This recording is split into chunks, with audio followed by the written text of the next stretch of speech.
Welcome to the countdown. While you wait for the show to begin, try to relax, grab a drink, sit down, and just enjoy the music. Yeah. Ooh, whoa. Don't Christina it out. Okay. A little bit of love goes a long, long way. If you believe everything is okay, a little bit of love goes a long, long way. Sign the lease, bring the rings today. Everybody say money, love, money, money, money, more money.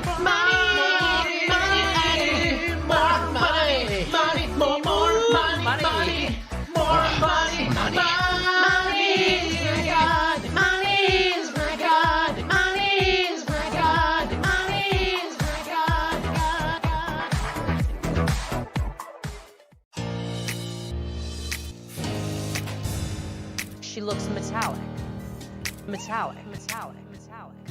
Though I can't quite recall overnight sensation.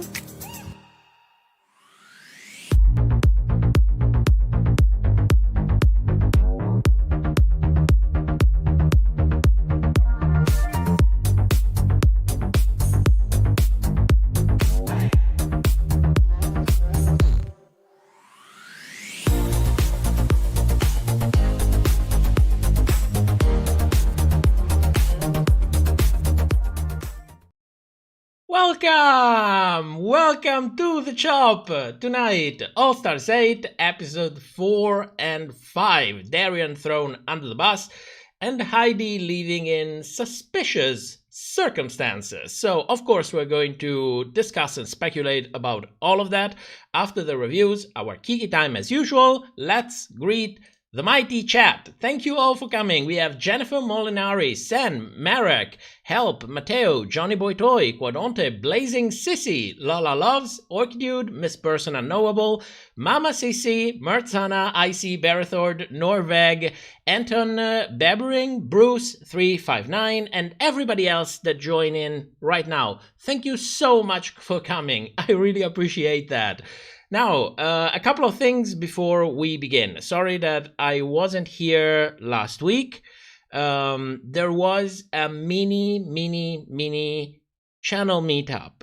So, after almost 7 years of having this channel and being probably the most unseen Drag Race creator ever, we did meet up with a handful of people, mostly people that I've been knowing here for years at this point. It was really nice. It felt really real. Usually this channel always feels like it's kind of a second life. So meeting real people was incredible. In a way, it was incredible. So you know who I am referring to. I'm sorry that I couldn't be here last week, but it was literally a mini weekend, and we came home way later than usual. And I fell asleep right away. I didn't even have time to make a post. So I wanted to wait a little bit, since this was kind of a big thing. I wanted to tell you by voice. I didn't want to make a post about it. But I found it in a way also incredibly encouraging. You know what's been going on with this channel for the past 18 months. You've seen my output slow down to a crawl, and it was incredibly motivating. So I really thank the people who made the long travel to be there. And everybody else who comes to the channel, who comes to the Discord, who support us on Patreon, who support us with nice words or any kind of help really that comes this way. I really, really appreciate all of that. And at the end of the day, we really are a community, which is, again, kind of amazing when you think about it. So, another couple of things. I have seen the video of the Butterface reveal. I have opinions on it. I have very pointed opinions on it, so I will address them in a video so that I have time to mind my language and say the things that I want to say in the order in which I want to say them, and make my point in a way that it's quick and painless, if we want to, because there has been a lot going on about that, and I think, if anything, it's time to just cut the bullshit, name the names, do all of the things that have been have made this YouTube experience less pleasurable, because if I can manage to go over them, there is still a whole community behind that, and that's where I want to get. So, yeah.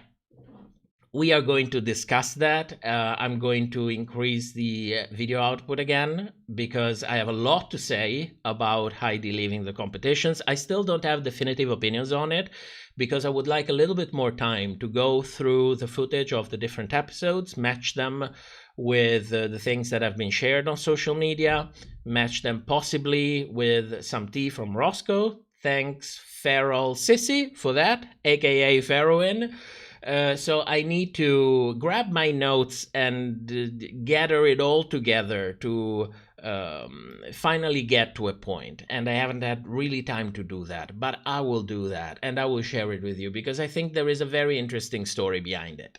So let's begin with the review. As usual, comments at the Chop Light. The Chop Light, yes, it's a beer. I'm a beer now.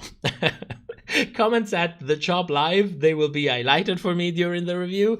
And if you're not subscribed to this channel, please subscribe, because it really, really helps with the algorithm, and maybe one day getting monetization back, earning a buck. Yes, we like that.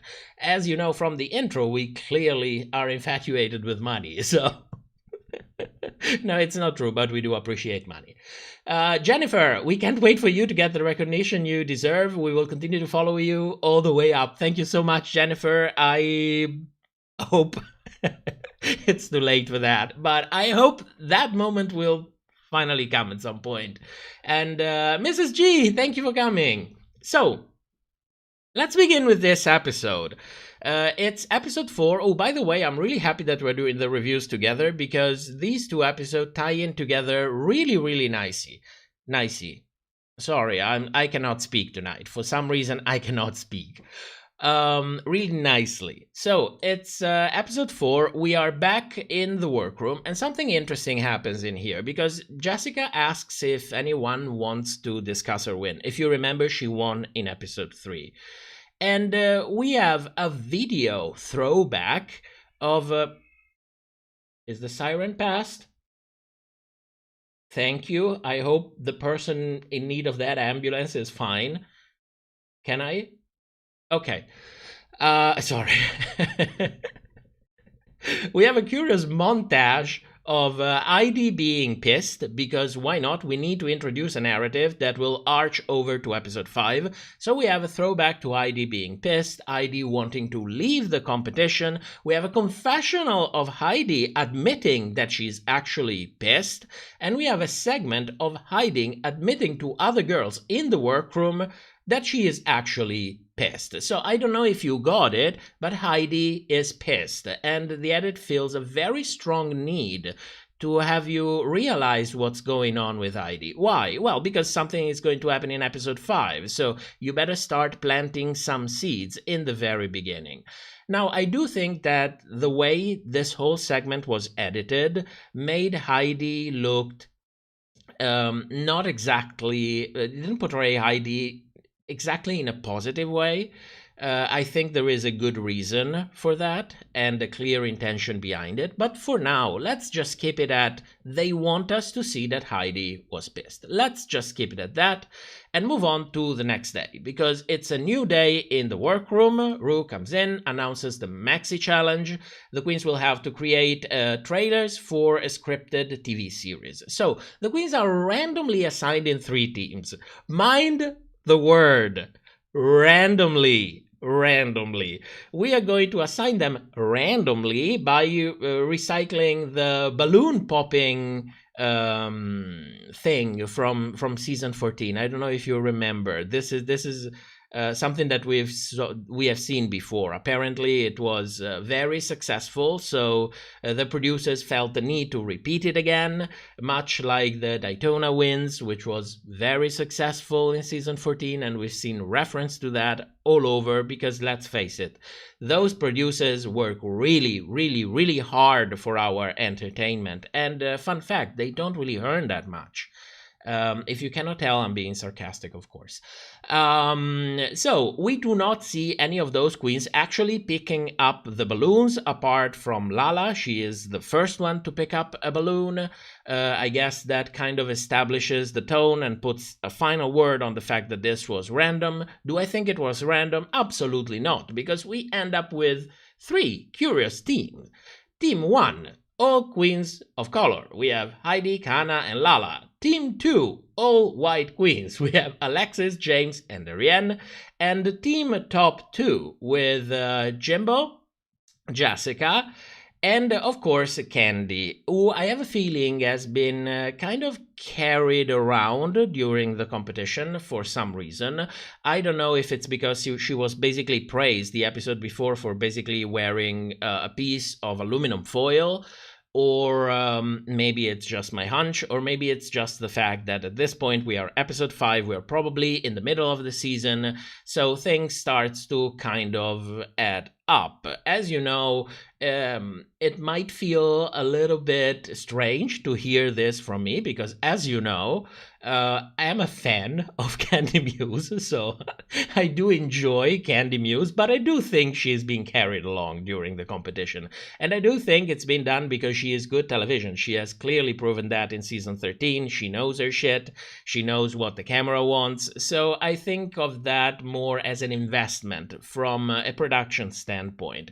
Nevertheless, I have a feeling she's been carried on. And strangely, she ends up with, at this point, 2 of the queens who are clearly going to be in the top 4, which are Jimbo and Jessica. Both of them, by the time episode 4 aired, both of them had a win under the belt.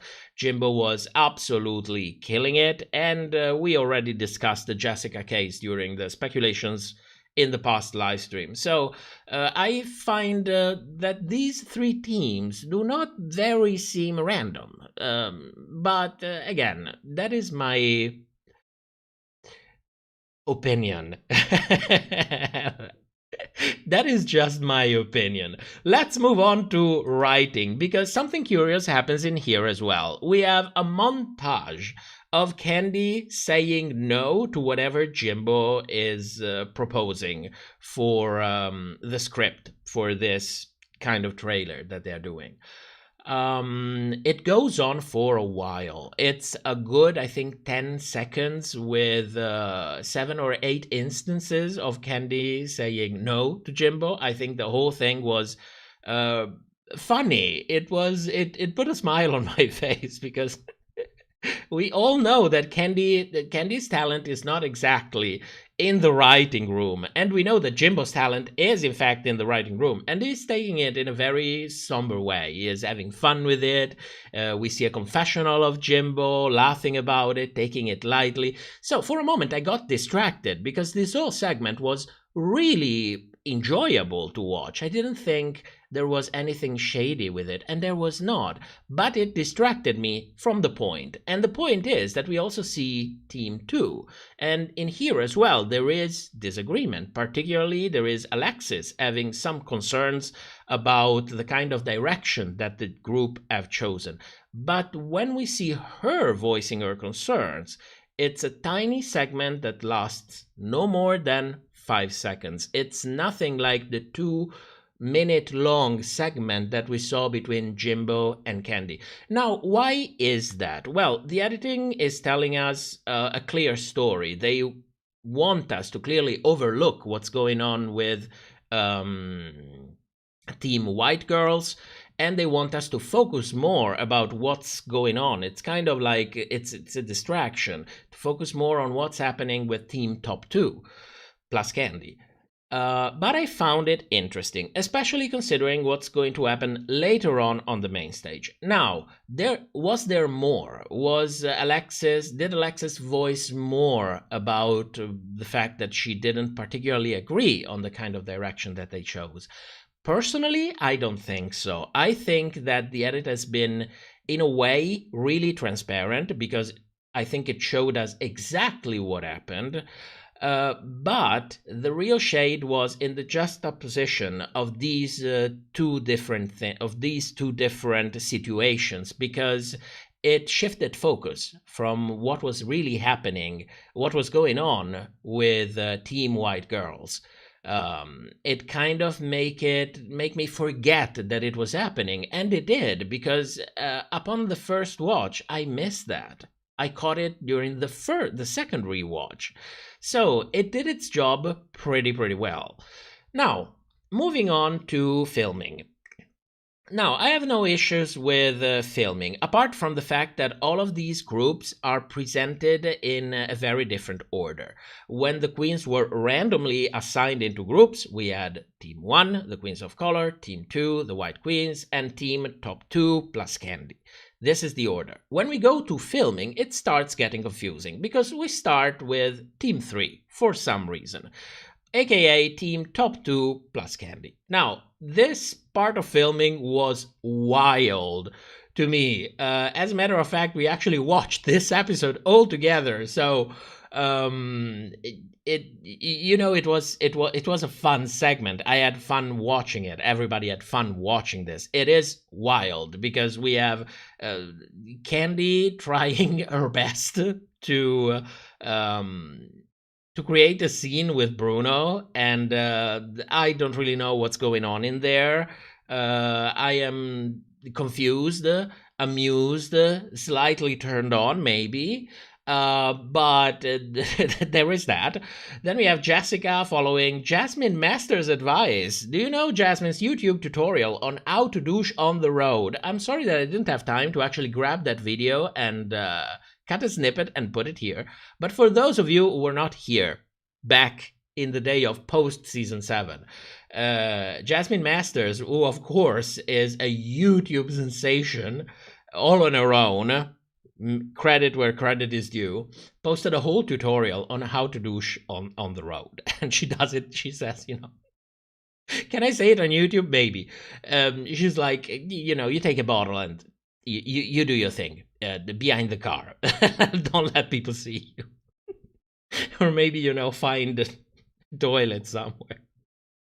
So we have Jessica paying homage to Jasmine Masters. We have Jessica filleting Bruno very explicitly. We have Jimbo pulling out lipsticks out of asses, out of vaginjas. It's all very family friendly, as you can understand. I think it's hilarious. I had a ton of fun. Of course, none of this made it into the final cut, because I have no idea why. If they're showing this during the filming part of the episode, why don't we see it in the final product? I mean, you already showed it. If you wanted a family-friendly show, we wouldn't have seen it to begin with. So I don't know, maybe because the final product that goes on YouTube, so it's more family-friendly, just putting it out there.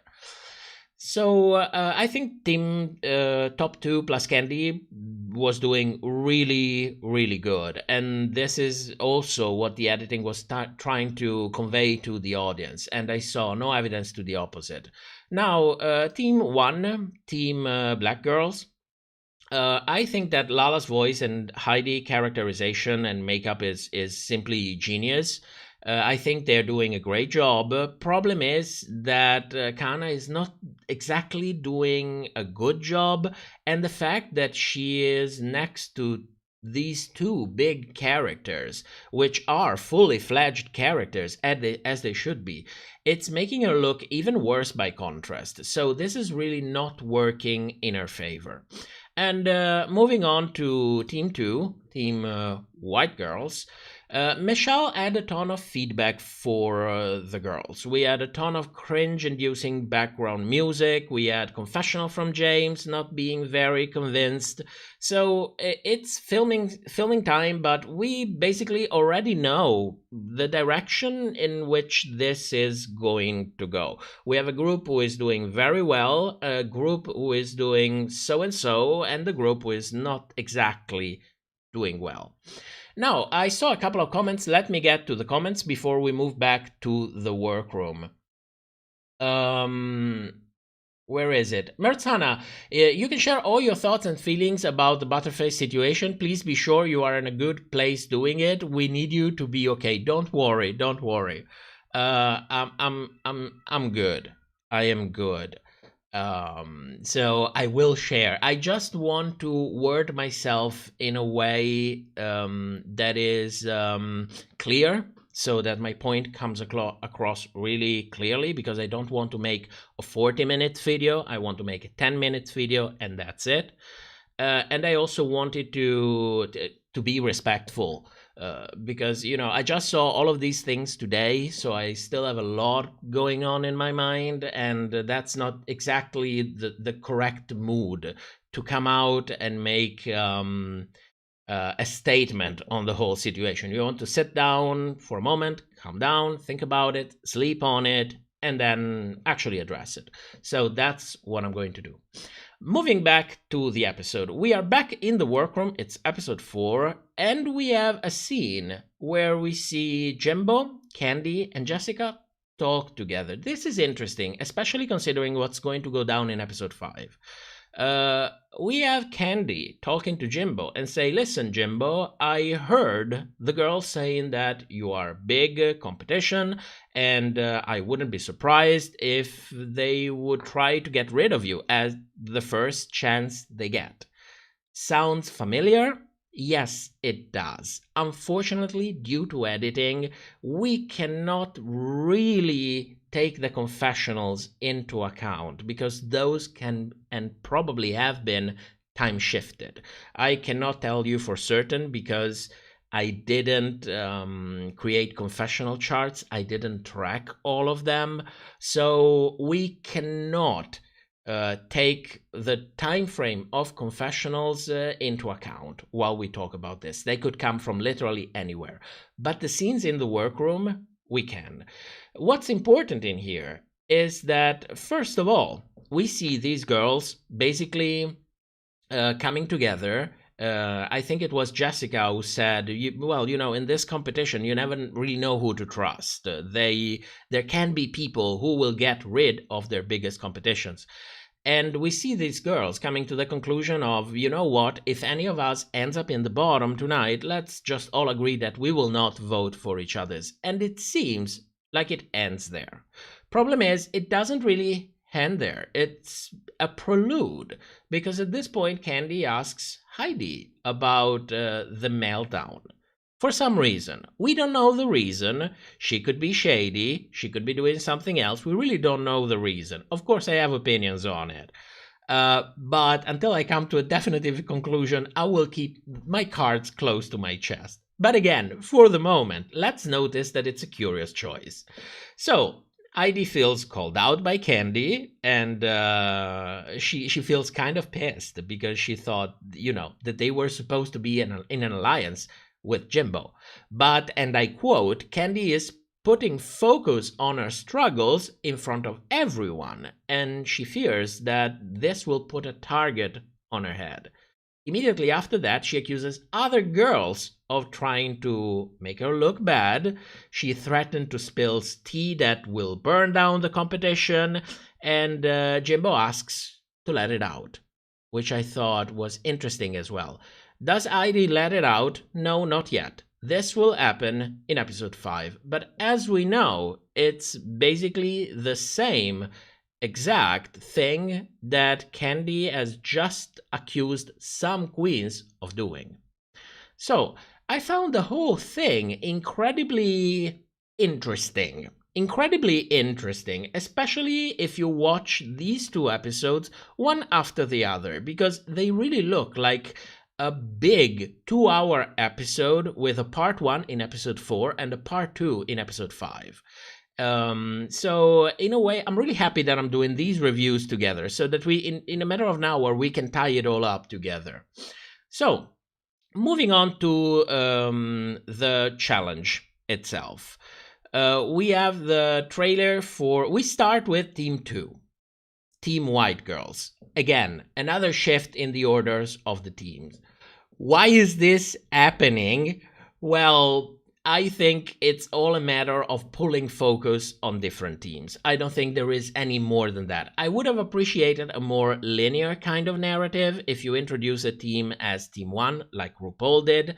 I would like to always see, when I go filming, I want to start with Team 1. When we go to see the actual final product, I would like to start with Team 1. It makes it more clear from a narrative perspective, but maybe the narrative that they want to convey is another. So these teams get shifted constantly. So for some reason, we start with Team 2, Team White Girls, Alexis, Darienne, and James. I don't think this trailer was very good. I think the concept was kind of weak. Not many of the jokes actually landed. All in all, I can see that they put a ton of effort to do this. It was just not very funny to me. Moving on to Team Top 2 plus Kandy. I think this was the best one. The idea was great. It works fantastic. In the background, Rue's chicken laugh is in full force, of course, because, I mean, even if this wasn't good, the producers want us to notice that this is good. So, of course, the editing plays into that as well. All in all, I thought this was a very good concept. Simple, to the point, funny. It was not... When compared to Team 2, Team 2 looked like their concept was kind of overthought. There was too much stuff in there and not much of it really worked. While I thought that Team 3, Team Top 2 plus Kandy, actually did a very good job. I thought this was really good. Moving on, finally, as last, to Team 1. Team Black Girls. We have Kahanna, Heidi, and Lala. I thought the concept was simple, which is a good thing. This is a quick thing. You have to get your point across quickly and in a very concise way. That's how comedy works. You don't want to, go around it for too long. So I thought it was good that it was a simple concept, but it was a little bit weak to me. Some jokes are not exactly landing, but Heidi and Lala's characterizations are the real winner in here. They are 100% committed, and it really shifts the balance of the outcome, because I thought that personally they saved this trailer. This could have gone south really quickly if we take only the concept into account, but their commitment really saved this. Problem is, they make Kahanna look even worse. We know that acting is not her best suit. She also said it herself, so it's already a difficult situation. But then when you are compared directly to those two other queens who are incredibly committed to their characters and they're doing a really good job, it makes you look even worse by comparison. So at the end of the day, once we saw the performances of these three teams, the idea that stuck to me was that Kahanna was clearly the worst. Kahanna was the worst. There is no way of salvaging that. Part of it was because the trailer was not exactly top-notch. Most of it was because she was not really doing her thing, and she was next to two queens who were really killing it. So, from a narrative perspective, I thought that this really put into focus to the viewers that Kahanna got a redemption and it's kind of time to go home. But I think production had other plans, and we are going to talk about them during the speculations once we are done with the reviews. Nevertheless, we move on to the main stage, and the judging is curious. The queens are judged as teams. Now, it's a team challenge. I have been a big advocate for many years of judging the queens as teams. Why? Well, because it's a team challenge. Everybody is playing on the back of the others. It's a continuous back and forth. They write the ideas together, they go on camera together, they improvise together. So I have been a big advocate for judging team challenges as teams.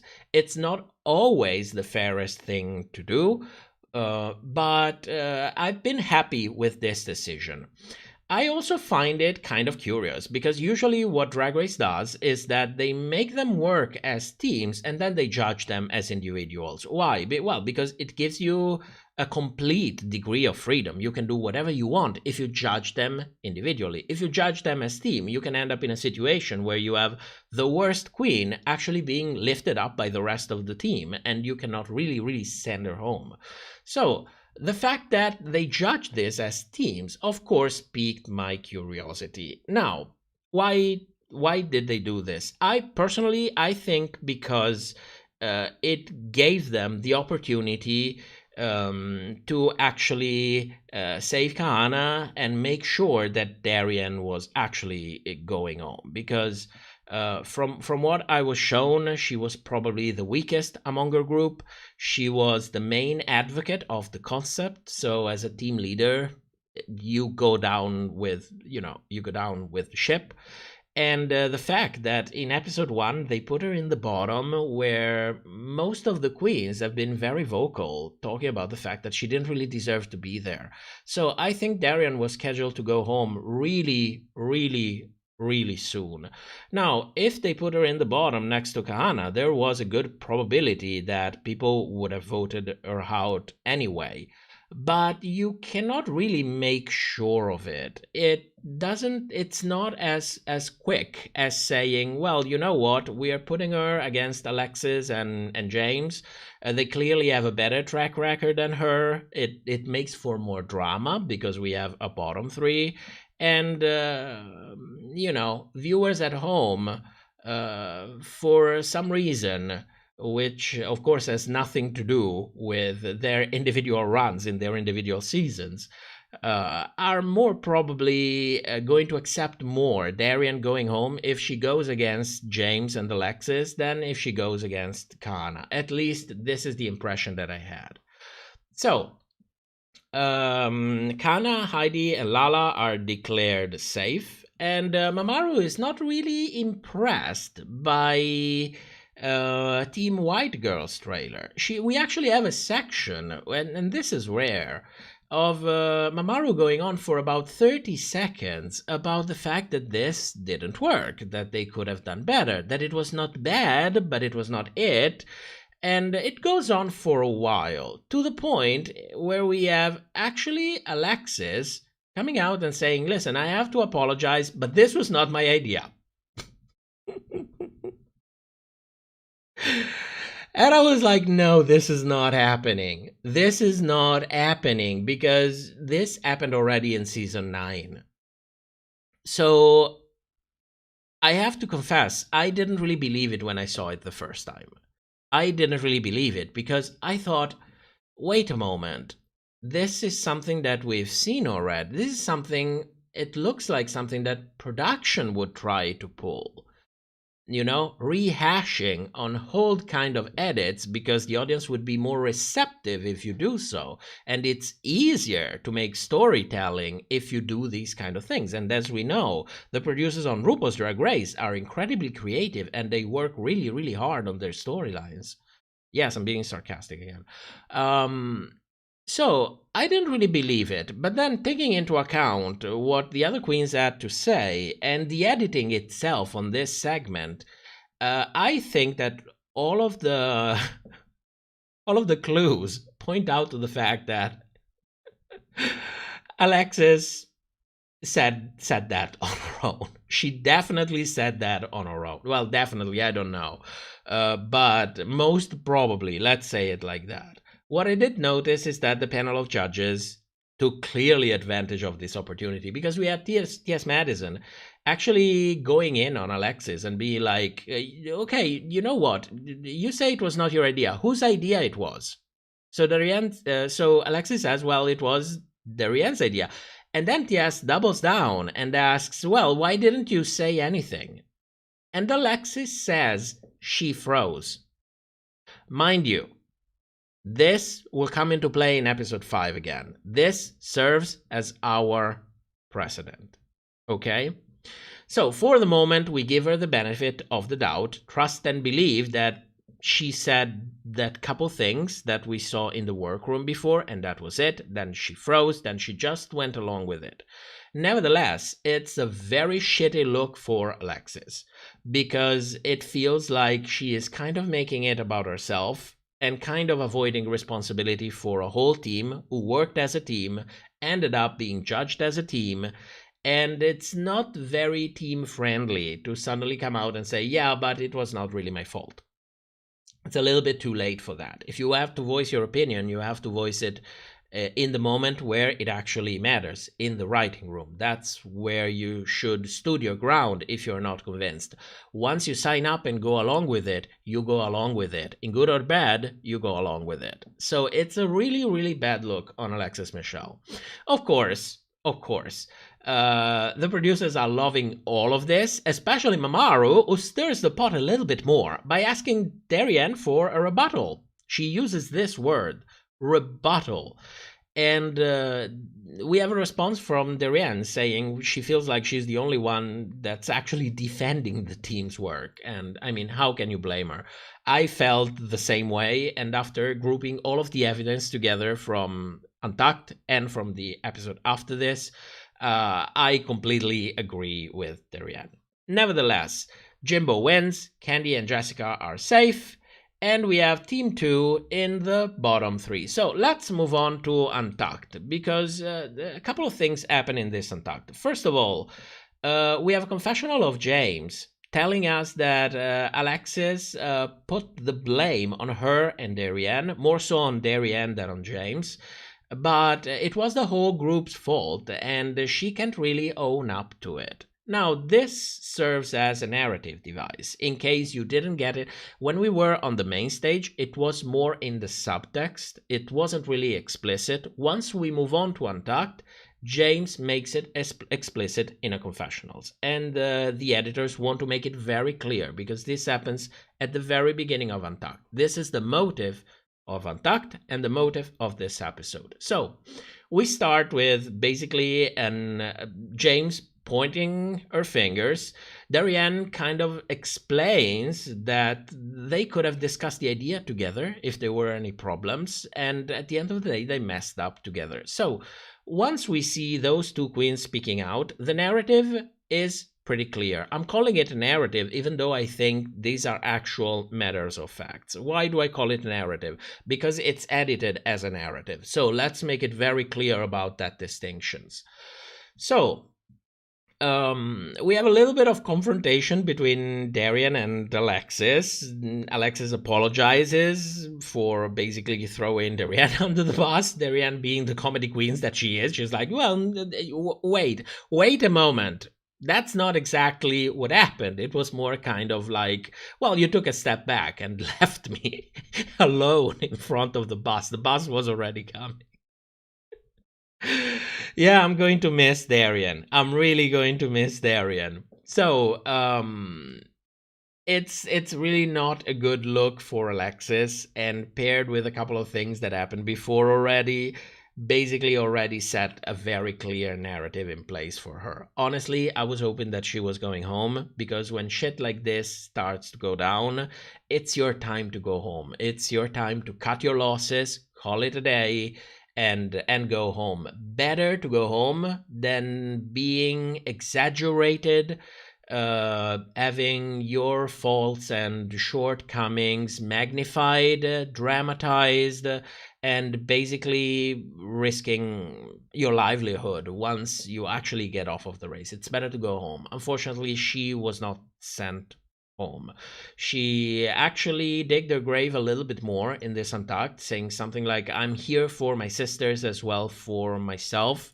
At the end of the day, there's always going to be a conflict of interest, so you're basically saying everything and nothing at the same point, which comes off as insincere. And it's not a good look. Of course, Jimbo, which is a smart Jimbo, notices all of this, and curiously, while Alexis is pleading her case to her, something interesting happens in here. Because initially Alexis pleads her case. She is just all about her performance, her run, her track record. She's pleading her case. But then conveniently, Jimbo, because of course it's Jimbo, and Jimbo is not stupid, he goes like, well, if you were in my position, what would you do? And the curious thing is that we see this only with Alexis. Did Jimbo ask the other two girls as well?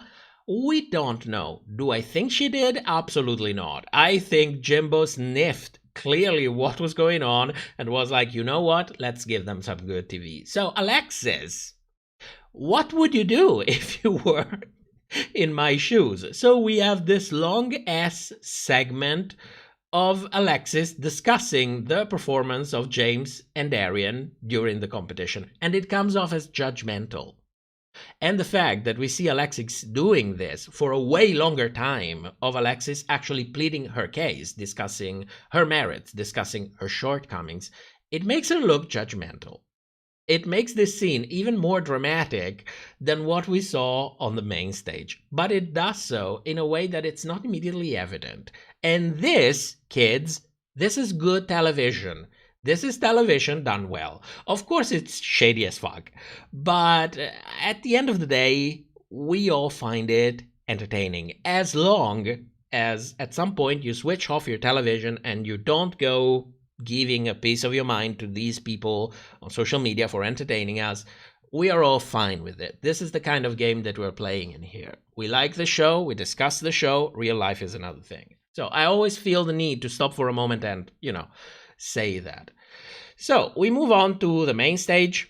We have the assassination of Jimbo by Chanel. Of course, nobody is surprised.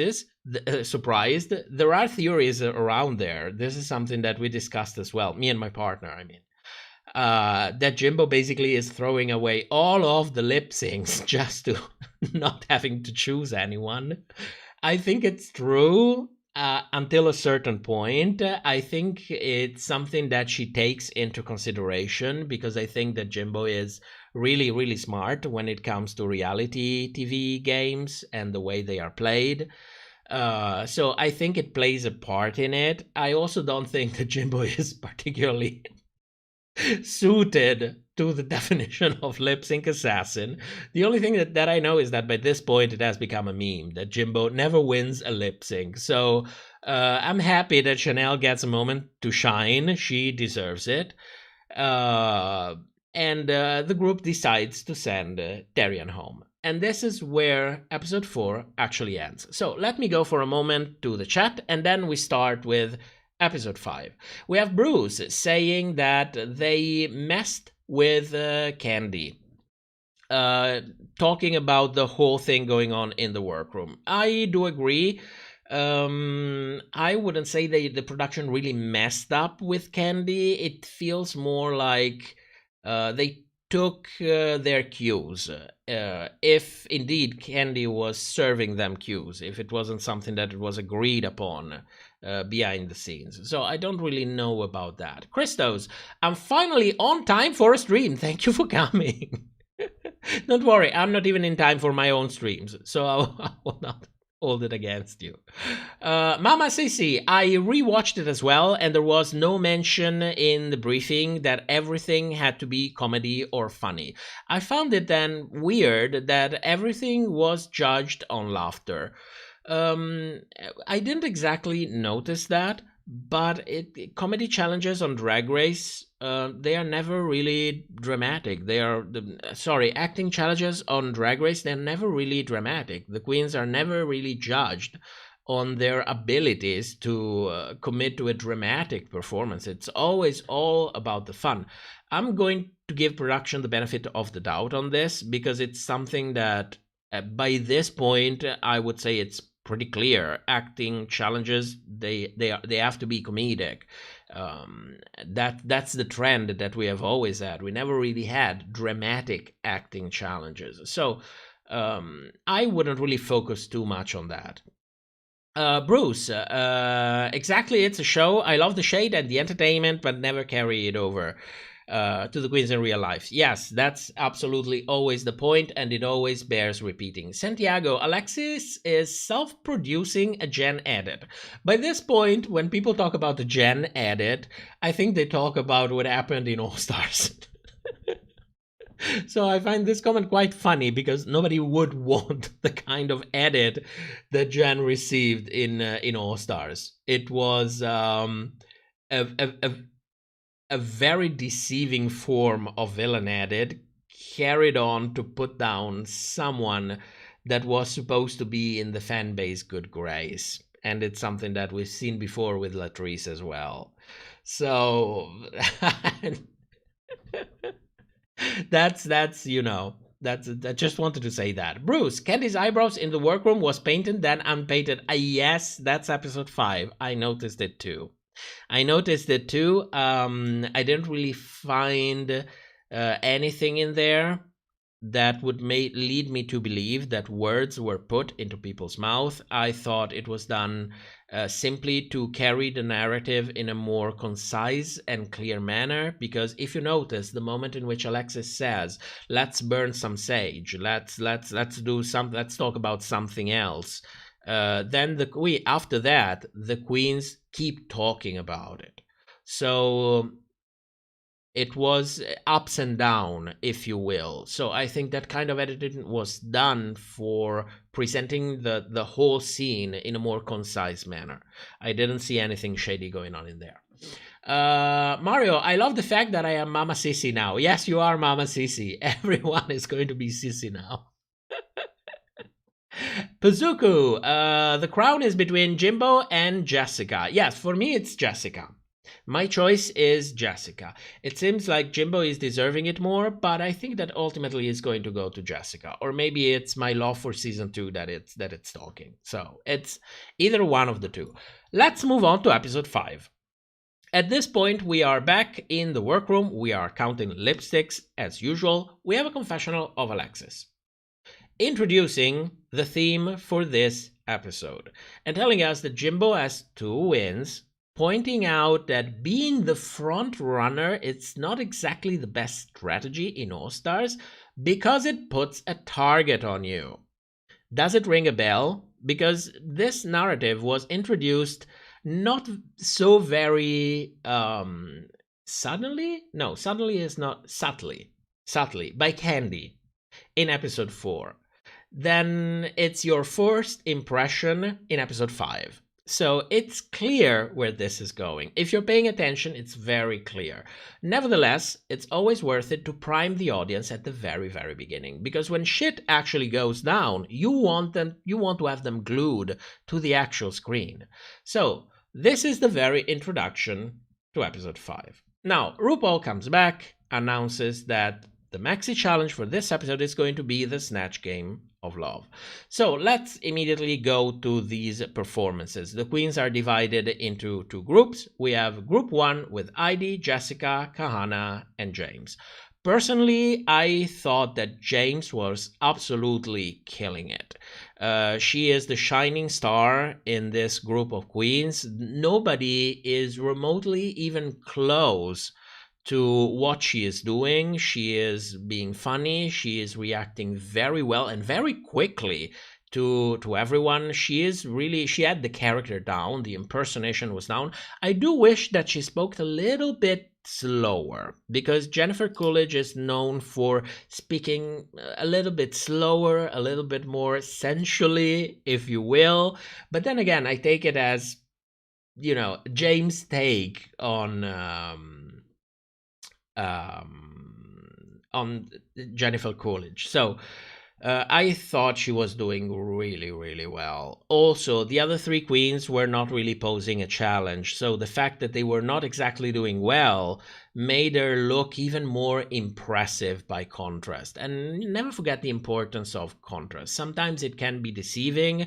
I think in this case it's simply enhancing. James is really doing good on his own, and the fact that she's been paired with these queens makes her look even better. I had a ton of fun with her performance. I thought she could have very easily won this challenge. She could have very easily had this under her belt. She doesn't. Spoiler alert, she doesn't win the Snatch Game of Love. We're going to discuss it more in the speculations. Nevertheless, she does very well. Jessica, Heidi, and Kahanna they're not good. They're not good. One moment. Drink of choice for tonight, icy water. Hello, my name is Top, and I am addicted to crushed ice. I should probably go on my strange addiction or something. So these three queens are not really doing good. Now, at face value, Jessica seems slightly better than Kahanna and Heidi, but it's so close that it could easily be an editing trick. So I'm not really so sure that Jessica was clearly better than the other two. I think that all in all, what we can tell for sure is that these three queens were not exactly doing well. Point is, we have a confessional of Kahanna because shit starts to go down, saying that Heidi is trying to make joke happens at her expense. And this is no small accusation, because what she's basically saying is that she's implying that Heidi is not really doing that well, but she's trying to look better by contrast by making Kahanna look worse. So it's a serious thing. I don't think that this is just something that she put out there. I think this is a real thing. I think that it really happened. I don't know how much Heidi was conscious of the effect of her actions. I'm giving her the benefit of the doubt until I have reason to think otherwise. But to us, the people who are actually watching this, it shifts our focus with Heidi, because it's presented in a way that tends to give more credibility to Kahanna than Heidi. Thank God we lift up the mood a little bit, because we have the best joke from Kahanna talking about Coco's secret beauty measure is filters. So let's go down memory lane and try to refresh everyone's memory on what the fuck she's actually talking about. These are screenshots of Coco's filter. I have to, before I present them to you, I want to give you a trigger warning. Some people might find overuse of filtering incredibly distressing. I don't know if this is really a joke or a real concern, because I find myself on both kind of the aisle. Some people might really find uncanny valley faces really distressing. So I'm half joking and half serious when I'm giving you this warning. So here we go. This is Coco's filters. This is the joke. I don't know why Coco feels the need to use all of those filters. On a personal level, I know that in business you need to remain young forever for some reason, so I know that there is a huge pressure to look younger and younger. I think at this point, if we have a laugh about it, it's better. Not at her expenses, at the whole thing, because this is clearly overfiltered. So overfiltered that it has become a meme at this point. But the fact that they are overused so much, and the fact that some time ago there was a lot of drama concerning an interview to the queens who were photographed in a bad light and without filters. I think it starts to kind of paint a picture that some queens might be very, very sensitive about the use of filters online. And I think Coco is one of those queens. So let me tell you one thing, Coco's. Show me that lines. Show me the age. Set a trend for everyone that it's okay to show them. We want to see them. It's a good thing. I do appreciate them. So let's move on to... Oh, we have a couple of comments. Let's go to the comments before we move on to group number 2. We have Jennifer. Let's get you a Crushed Ice sponsorship. Oh, that would be amazing. You don't even need to pay me. Just give me the machine. Just give me the Crushed Ice machine. I would gladly sponsor that kind of shit. I would do that. And I would use it. And I would review it. Faye, most people on Twitter are on Heidi's side, not Kahanna's. The pit stop was also on Heidi's side. I think it's really easy to fall into the predicament that there are sides in all of this, and then picking one of them. So I would prefer to shift focus on the way the whole thing was actually edited, on the intention that was put in there by the way these images and facts were presented to us, and the kind of idea that they wanted to convey. Not because it will be particularly useful in understanding which side is right, which side is wrong, but at least it gives us some information about what the show actually wanted to do with the materials that they have. And to me, it paints a very clear picture. And I think there is a reason for that. But you will have to wait. You will have to wait for that. Probably a whole week. I'm sorry. I have a lot of things on my plate. But this, I think there is a big story behind this. No one is talking about it, of course, because nobody is really putting in the work. Because I think there are a ton of clues all around this. And yes, we're going to talk about it. Bruce, the middle one is Coco doing Janet, which I guess it's why it's over-filtered. Yes and no. Of course, Coco for a long time has been a Janet Jackson impersonator in Vegas, but it didn't really look like Janet either. So, I'm sorry, Coco. Puzuku, despite Heidi's edit since the 3rd episode, the fandom has agreed with Heidi. Yes, I know very well what the mass is shouting, but I am not here to agree with the mass, and I'm not here to choose the safest road and start a cacophony of things that never really adds anything to the fucking conversation. I'm here to tell what I see, I'm here to put the clues together, and I'm here to present my conclusions. They can be popular, they can be unpopular, I don't care. This is what I like doing, and this is what I'm going to do.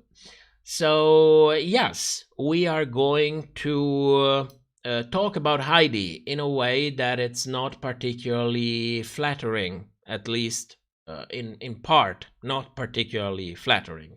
But I also don't think it's particularly shady as well. Everyone does the things they do for a reason that they consider valid. I don't think that people just go out into the world and act randomly unless they have some form of they are affected by some form of mental problems or developmental problems. I do think that people act based on their own reason. Now, the point is, can we see those reasons? Do we want to discuss them? Do we want to address them? Do we want to put them into perspective and see why the person behind those reasons actually acted the way they acted? This is the interesting part for me. This is what I do. So, no, I'm not going to agree with the mass and just spout some of the same shit over and over. I have opinions. Yes, I have opinions. Merzana, you say you have a lot on your plate. Does it mean that the kitchen is finally finished? Oh my god. No, it's not. It's not. I know it's been going on for 6 months. The kitchen is not finished. So for those who don't know, I've been trying to. We had a very bad kitchen. When we came here, we didn't have any money, so I did the best that I could with gutting some IKEA furniture, which is already shit to begin with. So it didn't last more than 3 years. It needed to be redone on a budget, which means a lot of sewing, a lot of cutting, a lot of repairing, a lot of adapting, a lot of work, which is enjoyable, but after so long, it really takes the life out of you. I mean, I go to the kitchen, it's 90% done, but it's not done. It's not done. Let's not talk about the kitchen. You see, the problem is it's a small kitchen. It's a small kitchen, and we need to make the best of, we need to be efficient, make the best of the space that we have. Unfortunately, you cannot find drawers who are 54 centimeters. It's either 60 or 40, maybe 50 if you are lucky. So I need to make them. I need to take existing guides and I need to grind them down. I need to repair them. I need to adapt them. These are things that take a lot of time. And trust me, it's just the tip of the iceberg. So it's enjoyable work. But at this point, I don't see joy in it anymore. Let's forget about the fucking kitchen. Let's forget about it.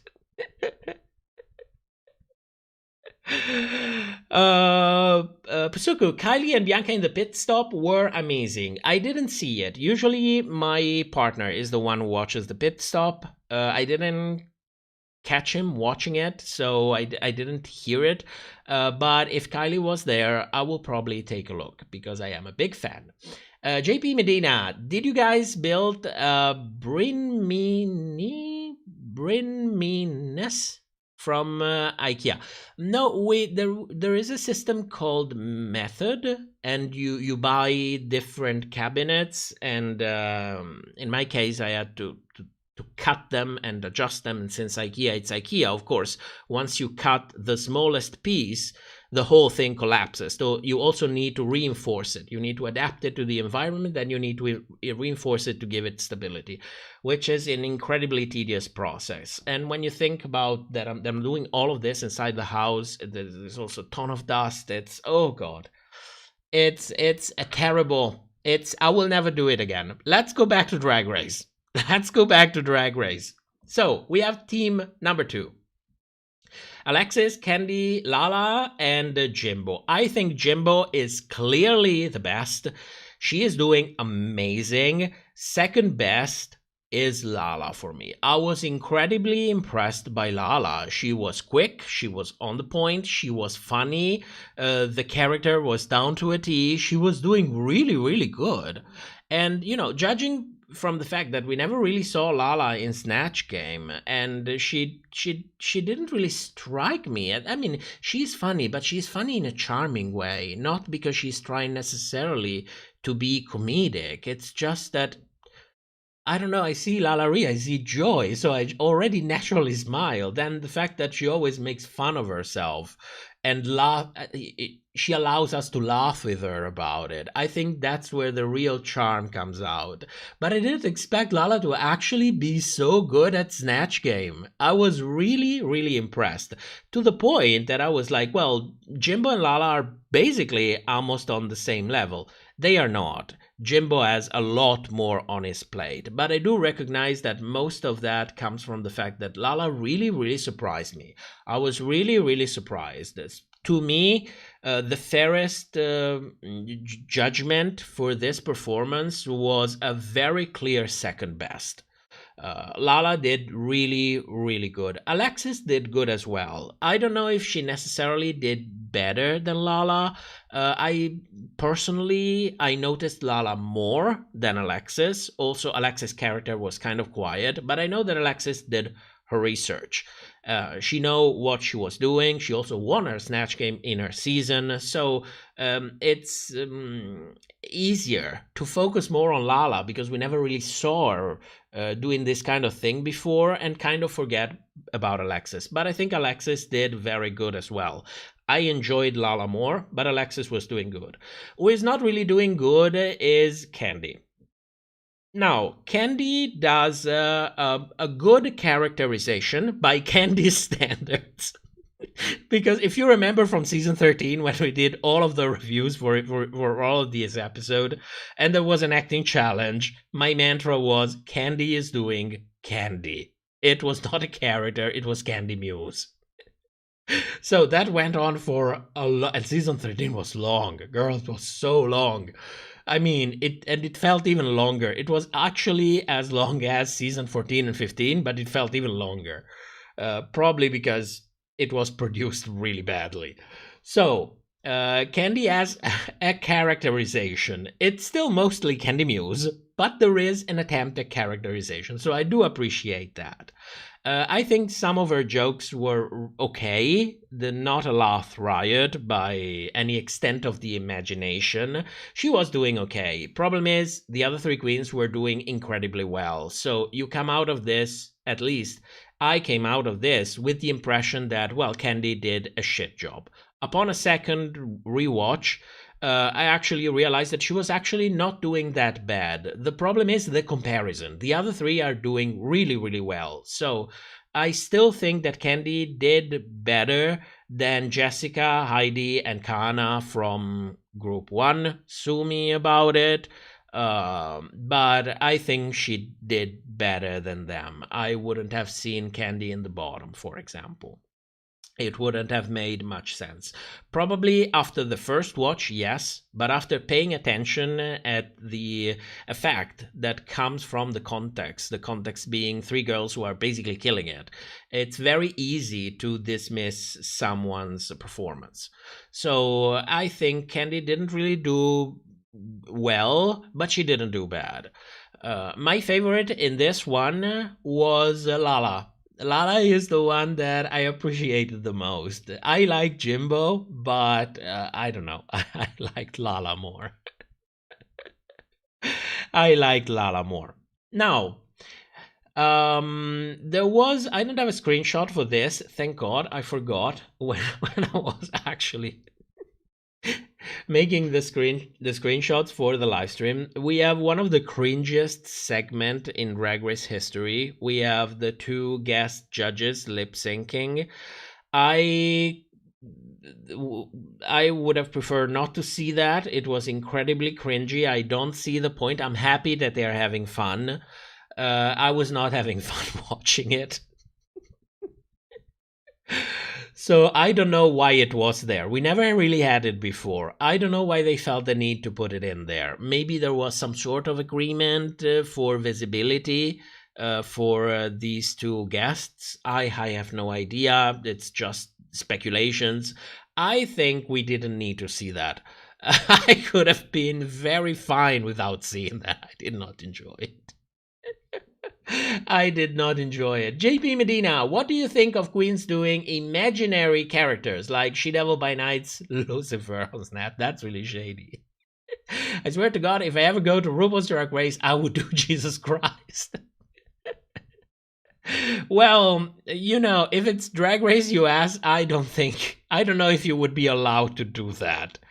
But why not? How do I feel about imaginary character? I feel good about it. As long as you are portraying a character and you're being funny with it, I don't see a problem. There are somewhat copyright concerns when it comes to doing characters which are inspired by copyrighted characters or characters that are not in the public domain, like the devil, for example, or Jesus. These are all figures that are in the public domain from a copyright standpoint. But there are some concerns from production. I do think that they are legitimate until a certain point. But what the queens are doing are caricatures. I don't think anyone would ever dare suing Drag Race, especially in the climate of today, over some slandering of their IP or their brands because they allegedly or supposedly didn't like the way the queens portrayed them. I think World of Wonder is being cautious by preventing queens from doing trademarked or copyrighted characters. I think it's a huge hindering. Yes, we could have some amazing performances if they could actually make fun of characters that are already embedded in our culture for a long time. So I don't know about you. I would love to see Roger the alien from American Dad as one of the characters of Snatch Game. I would love to see Bruno, the character from Sacha Baron Cohen, as the characters of Snatch Game. It's never going to happen because these are trademarked IPs. So it's never going to happen. I would love it, and I would feel very well about it. I think the more the merrier by this point of view. The more characters you have available, the higher the probability that a queen could find something that she can really connect to in a funny way, and she can deliver very well from a comedic point of view. So yes, I would like that. Yeah. JP Medina, I mean, Selena did Mary. Then again, from a copyright standpoint, Mary is in the public domain. So, yeah. I just make a very gagey. Of course. I mean, was there any doubt about it? I think we all agreed on it. Bruce, Bruno, yes, the best film ever. Yes, I agree. I would do Bruno for sure. Me too. Me too. I will never admit, I will admit to this. My partner will never admit to this. But I consider this one our movie. Because I kept watching it and rewatching it when we were dating. So I have a special connection to Bruno, and it was incredibly funny. It was incredibly shallow. It was brutal in a way, and it was exactly the kind of comedy I connect to. I love that movie. I think any gay person who is willing to watch Mean Girls as part of their gay culture should also watch Bruno by Sacha Baron Cohen. It should be required viewing. That's at least my point of view. Mama, I will admit to this. The guest judge were totally my type. Oh, really? I would have never known. So, let's move on to the workroom because shit is about to go down. Now, Kana is pissed. Kana is really pissed. And we have a moment where we see exclusively Kana talking to Kandy. And she's basically being like, you know what? I'm pissed at Heidi because you piled down on me during the Snatch game and I was already down. You were basically kicking me when I was down. And Kandy picks up the ball and doubles down by saying, well, you know what? Heidi also told Jimbo that I was coming for her and that she better watch out for me. So, I found it curious that Kandy already takes the opportunity to double down on Heidi. Nobody is without sin in here. If you had the wrong impression before, get the right one. Nobody is without sin. It's incredibly well timed that Kandy comes out and say, well, you know what? She's been also shady to me. She done this thing. And we were hinted at that already the episode before. So we have a confessional of Kandy that we don't know where it comes from, telling us that Heidi has been spilling fake tea, that Jimbo confirmed that Heidi went to her saying Kandy is coming for you, you better watch out, she's gunning for you to be eliminated, she's gonna send you home. Those confessionals looked, at first glance, they looked patched together because Kandy comes out with two different versions in the confessionals, saying that all of these things are things that she heard, not that Jimbo tells her directly, at least in the first version of events. Then we have the spliced confessionals together actually putting a name in there and saying, well, Jimbo is saying all of this. Jimbo is confirming all of this. We don't see any of that in the workroom. So, not only no one is without sin in here, but especially production isn't without sin in here. And at this point, I'm starting to get kind of confused. Who is fucking with who and why? Because I do understand that Kahanna is struggling. I do understand that she might feel like Heidi have been doubling down on her.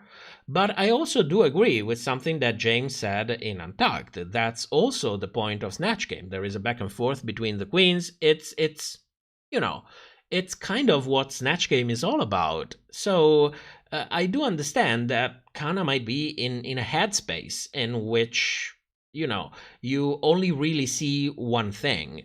And it's a little bit more difficult to see the bigger picture because you are vulnerable. You feel vulnerable in that moment. You're also very stressed. So I'm not particularly angry at Kahanna. I do understand where it's coming from. I don't know if I would agree with her 100%. We do know that at least this impression is being pushed on by the way the episode was edited. That we do know.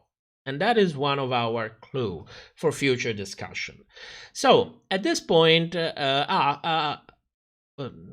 is it? Sorry, I'm getting confused by my notes, because as usual, instead of actually writing my notes, I put names and verbs and call it a day and think, well, you know what? It's notes. You're live streaming, so you're not supposed to be having anything in there. So I'm like, Who the fuck is this? Alexis. Okay, so at this point, Alexis asks Kahanna, how do you feel about this? And Kahanna actually confronts Heidi directly, which is something that I do appreciate. No shit behind the scenes, no shit in the confessionals. You have a issue, you believe in your issue, bring it up directly. So I do appreciate that she did that directly in the workroom. So she goes directly to Heidi and explains her point. Now, what I was surprised to see, I don't know if this is editing, I don't know if something was left out. What I was surprised was that Heidi was not directly addressing the issue. She said that she was kind of trying to establish a back and forth of jokes, which sounds completely legit to me. But then Kahanna replies saying, well, you know what? I was already not hitting on the jokes that RuPaul was giving me. And what I think she's saying is that, well, RuPaul has been doing this for a long time. She knows how to, give you hints, how to help you, how to trying to establish a back and forth. If RuPaul wants to help you, she can. She knows how. It's more difficult when it's other characters. At least this is the impression that I had. So Kahanna's rebuttal is basically like, well, I was already not being able to do a back and forth with whatever material RuPaul was serving. What made you think that yours would work? Which, again, I think it's a legitimate question, but we don't see an answer to that. Was there an answer? We don't know. It could be. It could be that there was an answer, but it was cut out. It could also be that there was no answer. Both of the two options inevitably lead to their own conclusions. If we believe that Heidi didn't hit anything, didn't add anything, then she was trying to deflect the issue. If we believe that Heidi actually addressed all of this, but it was cut out, then we might conclude that production was trying to shit on Heidi. So, both two options are not good looks, one way or the other. I tend to believe that it's more the second case, but again, I need to gather my notes a little bit better before I can tell you what I think about this. Now, in all of this, the confessional of James agreeing with Heidi, saying she was just playing the Snatch game, is in this scene. Sorry that I didn't put it there, I got confused. So, at this point, Heidi apologizes, which, if anything, at least it's a show of goodwill. She apologizes to her sister, and Kandy intercepts, and asks, as she doubles down. She's like, well, why did you go to Jimbo and say that I was coming for her? So, I was surprised by how everyone seemed to have a very, very firm position. I didn't see an ounce of hesitation either on Kandy's face or on Heidi's face. And this was really, really puzzling, because usually you can see a little bit of something that can kind of give you hints about what was going on. But there is no ounce of hesitation from the both of them. Heidi is actually pretty quick in saying, well, listen, you know what? Alexis was there. She heard it. Alexis, what do you think? And Alexis freezes. She nods as if she agrees with Heidi. Then she backtracks by saying, I never heard Kandy saying that. We don't know what the fuck is going on. We don't know what the fuck is going on with Alexis. If you ask me, she probably froze. If you ask me about the reason, I'm going to tease you the next video. Oh my god, I am wild tonight. I'm sorry. But it's not a good look. It's not a good look. And it's incredibly good reality television. This is good drama. This works for me. We have two people coming in with two different and opposite stories. We have one person word against the other. We don't really know what's going on. Of course, production has no interest in giving us any kind of hint about what's really going on, because otherwise we wouldn't be here talking about it. So this is good TV. This is what I like to see. I think this was incredibly entertaining to watch. I'm sorry for the people who actually felt in distress while filming this. When I think about it, but then again, this is the work that you're doing. This is reality television. It's part of the job. So I will have fun watching all of this and enjoying it, and after that, I will connect emotionally to the actual struggles of the people behind it. One of the two things do not exclude each other's. So nobody understands what's going on. Of course, social media has an opinion. I have an opinion. You guys have an opinions. As Bianca says, opinions are like assholes, and everybody has one. So you can share your opinions on that. We can discuss them during the Kiki time. Let me go to a couple of comments, then we go to the main stage. But before we do all of that, one last thing.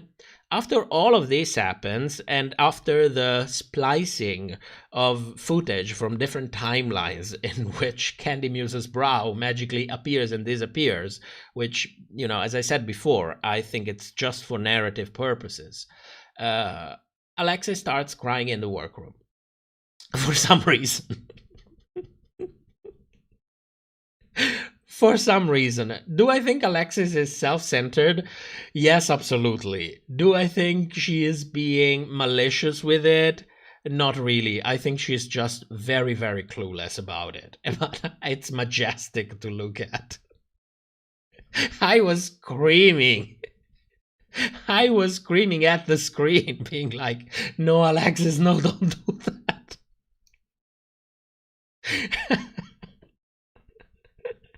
I mean, I do understand that it was a tense situation. I do understand where Alexis is coming from. I'm not dismissing her feeling, and I'm not laughing at her. I'm laughing at the whole situation. And the way it was edited. It was majestic. It was majestic. This was a really good episode of All Stars. Probably the episode of All Stars 8. So... let's move on to a couple of comments, then we go back to the main stage. D15, I loved when the guest judges told Jimbo how she was the best physical humor comedian in Drag Race. The Drag Race had seen when they were nogging Skit at the end of the Snatch Game was clearly deserved that title. Oh yes, we had a comment on that as well. I was just like, yeah, I mean, fuck Jinx and fuck Bianca. I mean, Jimbo is amazing, and these judges, they are guests. I don't think they really, they are not super fans like us. So I will give them a pass for this. They were probably told, you know, Jimbo is doing well, you know, dial it up to 10, because this is the narrative we're going to put. And that's what they do. They were working as well. Everyone here is working, guys. Everyone here is working. Except us. We are having fun. Jennifer, Kandy says, you threw me under the bus, and it made me think. If you didn't say that, it wouldn't be throwing you under the bus. You think Kandy really said these behind the scene? I didn't catch that.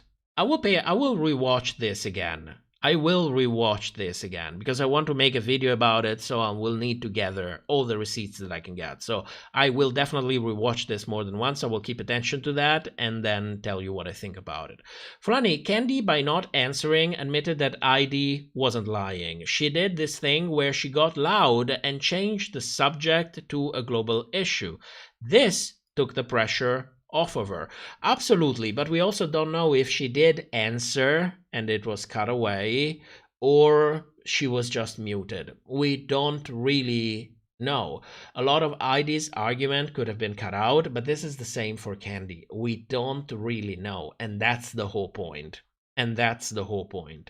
If you ask me, at first glance, I agree with you. For a different reason, but I do agree with you.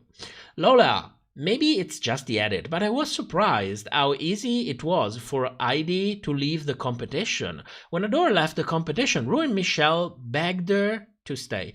Well, first of all, Heidi is not Adore. By this, I don't mean a judgment of talent or characters, but it's also true that those people that we see on television, they have a time and a place, and they appear different and fulfill different roles based on the time and the place. So Adore is not Heidi.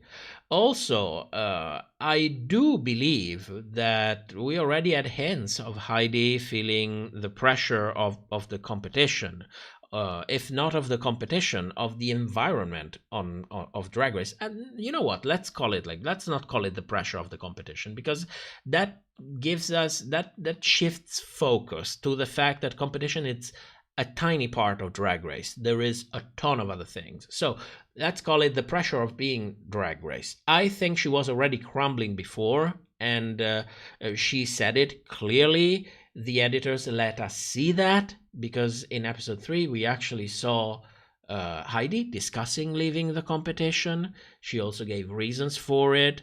So it feels like the pressure has been there at least for the whole week already. Remember, those episodes are not filmed every week. Those episodes are filmed one after the others. So if it's like a bad week that you start filming episode 3 on Monday, it could be that by the time you get to Saturday, you are done filming episode 5.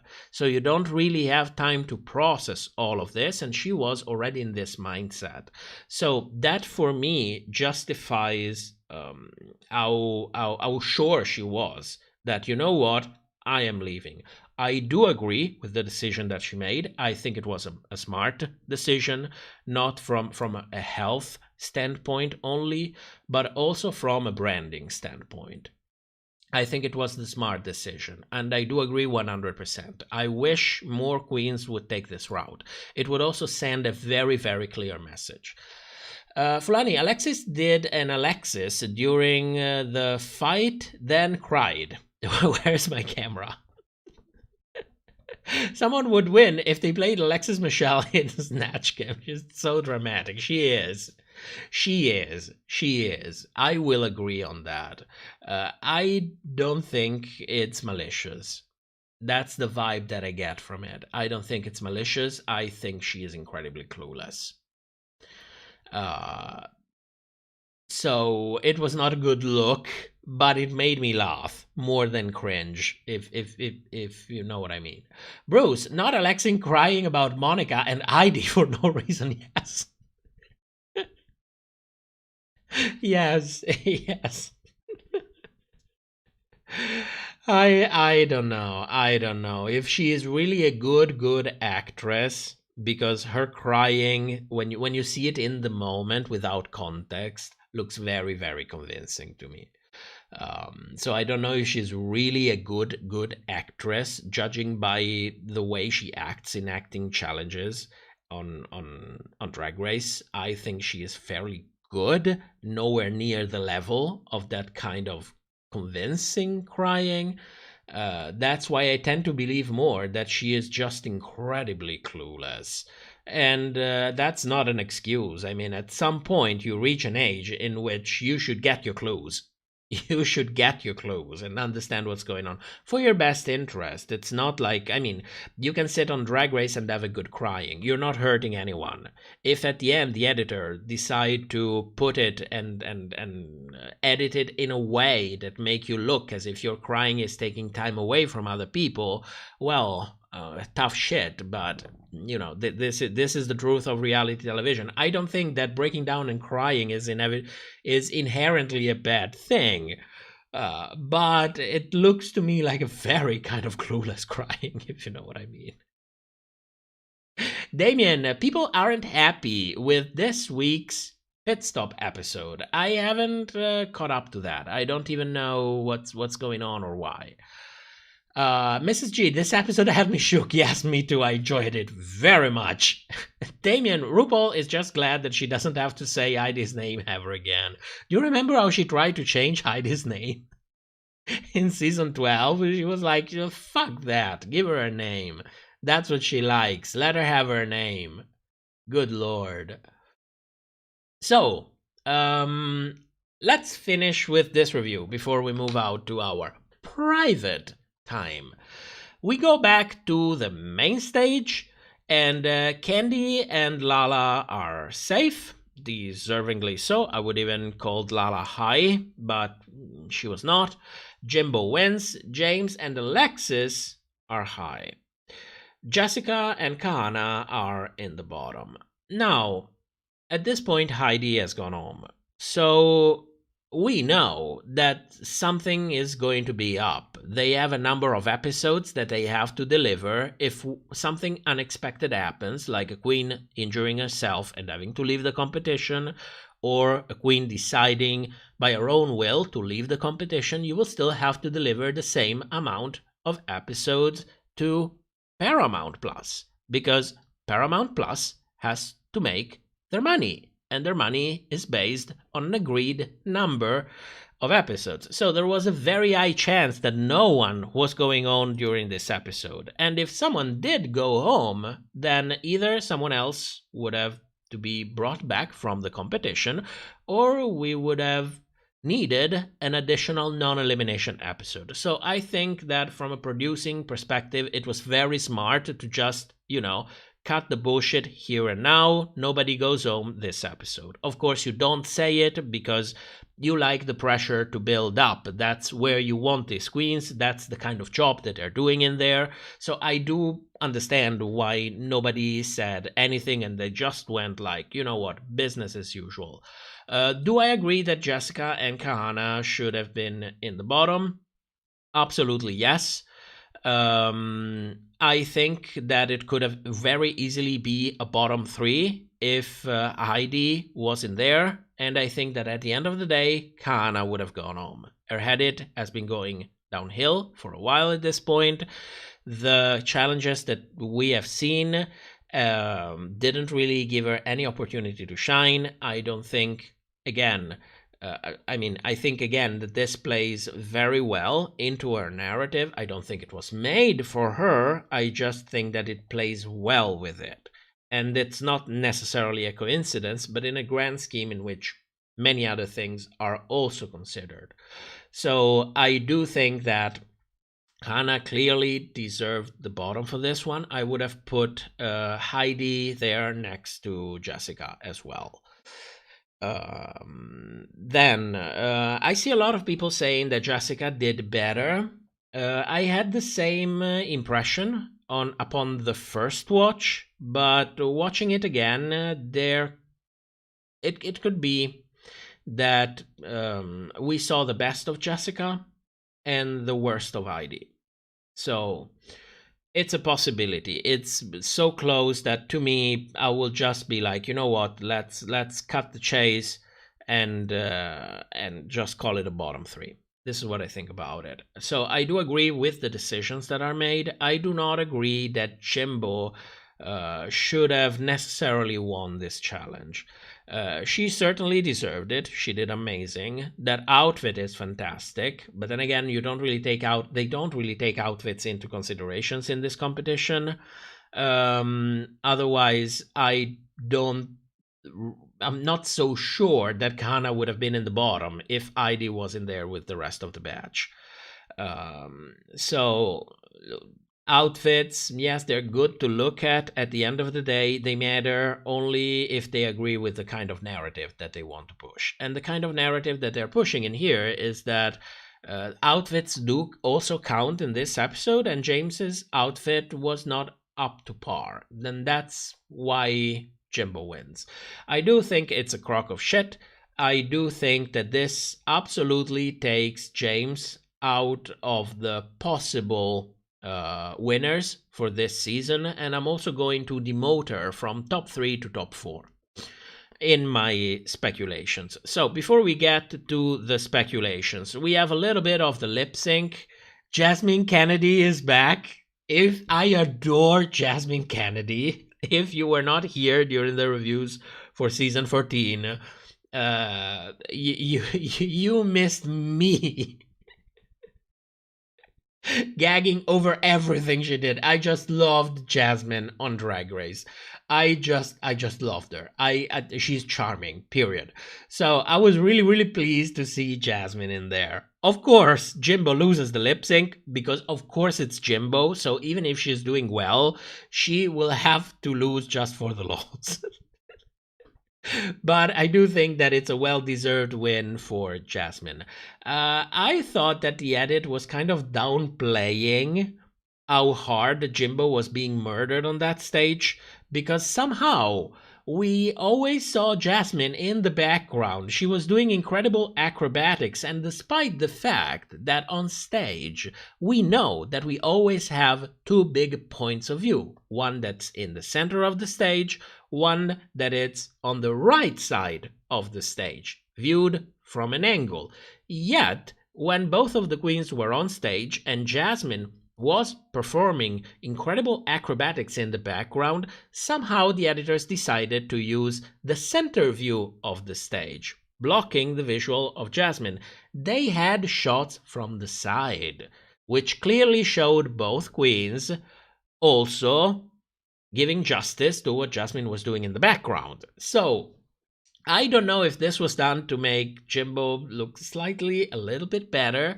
I think both of them gave us a show. Jasmine especially gave us a show. I would have liked to not have seen sign of her performance being taken down a notch, because this is Jasmine fucking Kennedy. She deserves her moment to shine. And in your heart, all of you know this. All of you know this.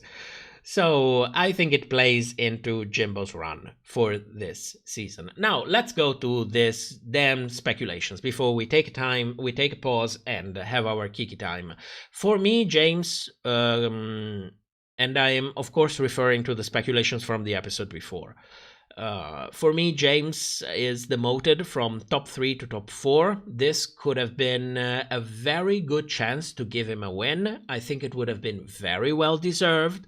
The fact that she was passed on, the fact that they gave her another win to Jimbo, I think it speaks very clearly about the outcome and the intentions for the top 4 for this season of All Stars. I still do think that James will be in the top 4 for all of the reasons that I mentioned before, but I would demote him from top 3 to top 4. Who took the third spot? To me, Kandy.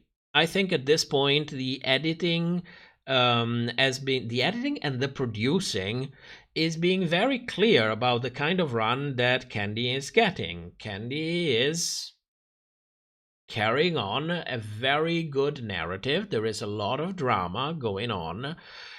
Everyone knows that. She already pulled that stunt in season 13 and it worked very well. So well, in fact, that the show actually won an Emmy for that episode of Untucked with the infamous Tamisha and Kandy fight. So I think Kandy is being pushed really hard. I don't want to dismiss her growth or her talent because I don't think it would be fair. I also like Kandy, not the Drag Race Kandy. I'm talking about the person outside. There are a lot of redeemable qualities in there, and I saw them. But I do think that she's being pushed for a very clear reason. So for me, at this point, the top 4 is going to be Jimbo, Jessica, Kandy, and James. Everybody else either doesn't have a storyline anymore at this point, or is just being ignored and pushed in the background. I would have wished more for queens like Darienne Lake and Kasha Davis.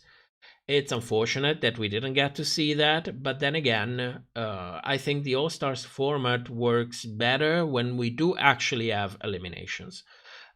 Problem is when they do feel unfair. that I think it's what most of the backlash is about. And these are not winners, so I would not see a reason not to send someone's home. After that long-ass season 14 with a third of the episodes of no one going home, and then a season of All-Stars of no one going home, people are really tired of no one going home, especially for a show that presents itself as a competition.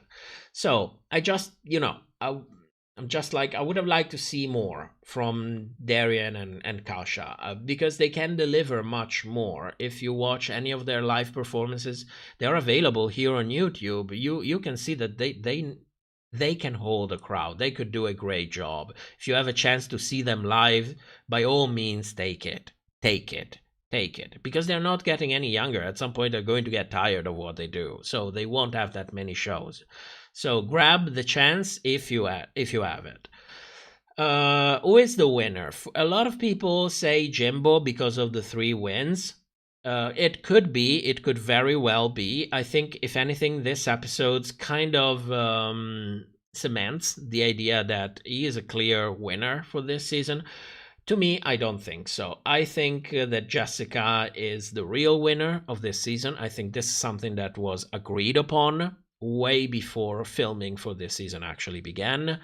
I'm sure Jessica will have a chance to prove that she is worthy. She already proved some of it. She can do better than that. And I don't think it would necessarily be an undeserved win, but I do think it's a very political win. So I don't think Jimbo is going to win. Unless they did some form of agreement in which they said, well, you know what, if you do Canada versus the world, you crown a queen from the US, and we will go on All Stars and crown a queen from Canada and call it a day and do a nice quid pro quo. It could be.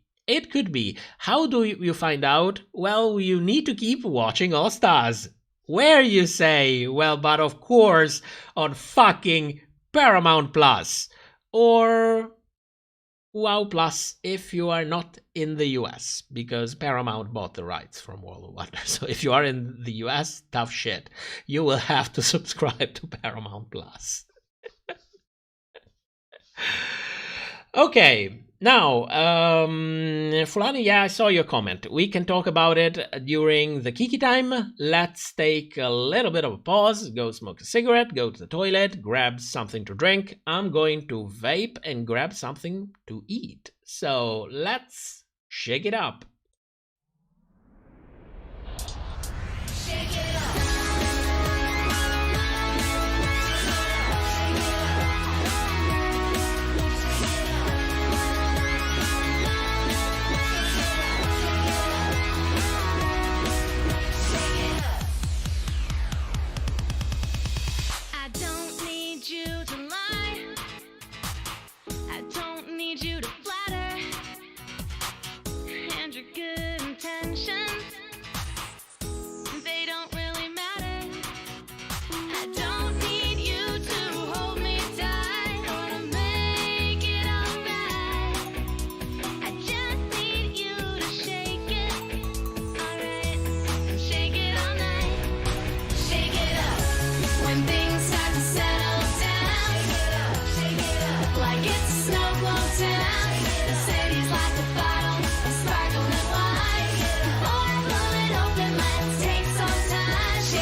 And we are back.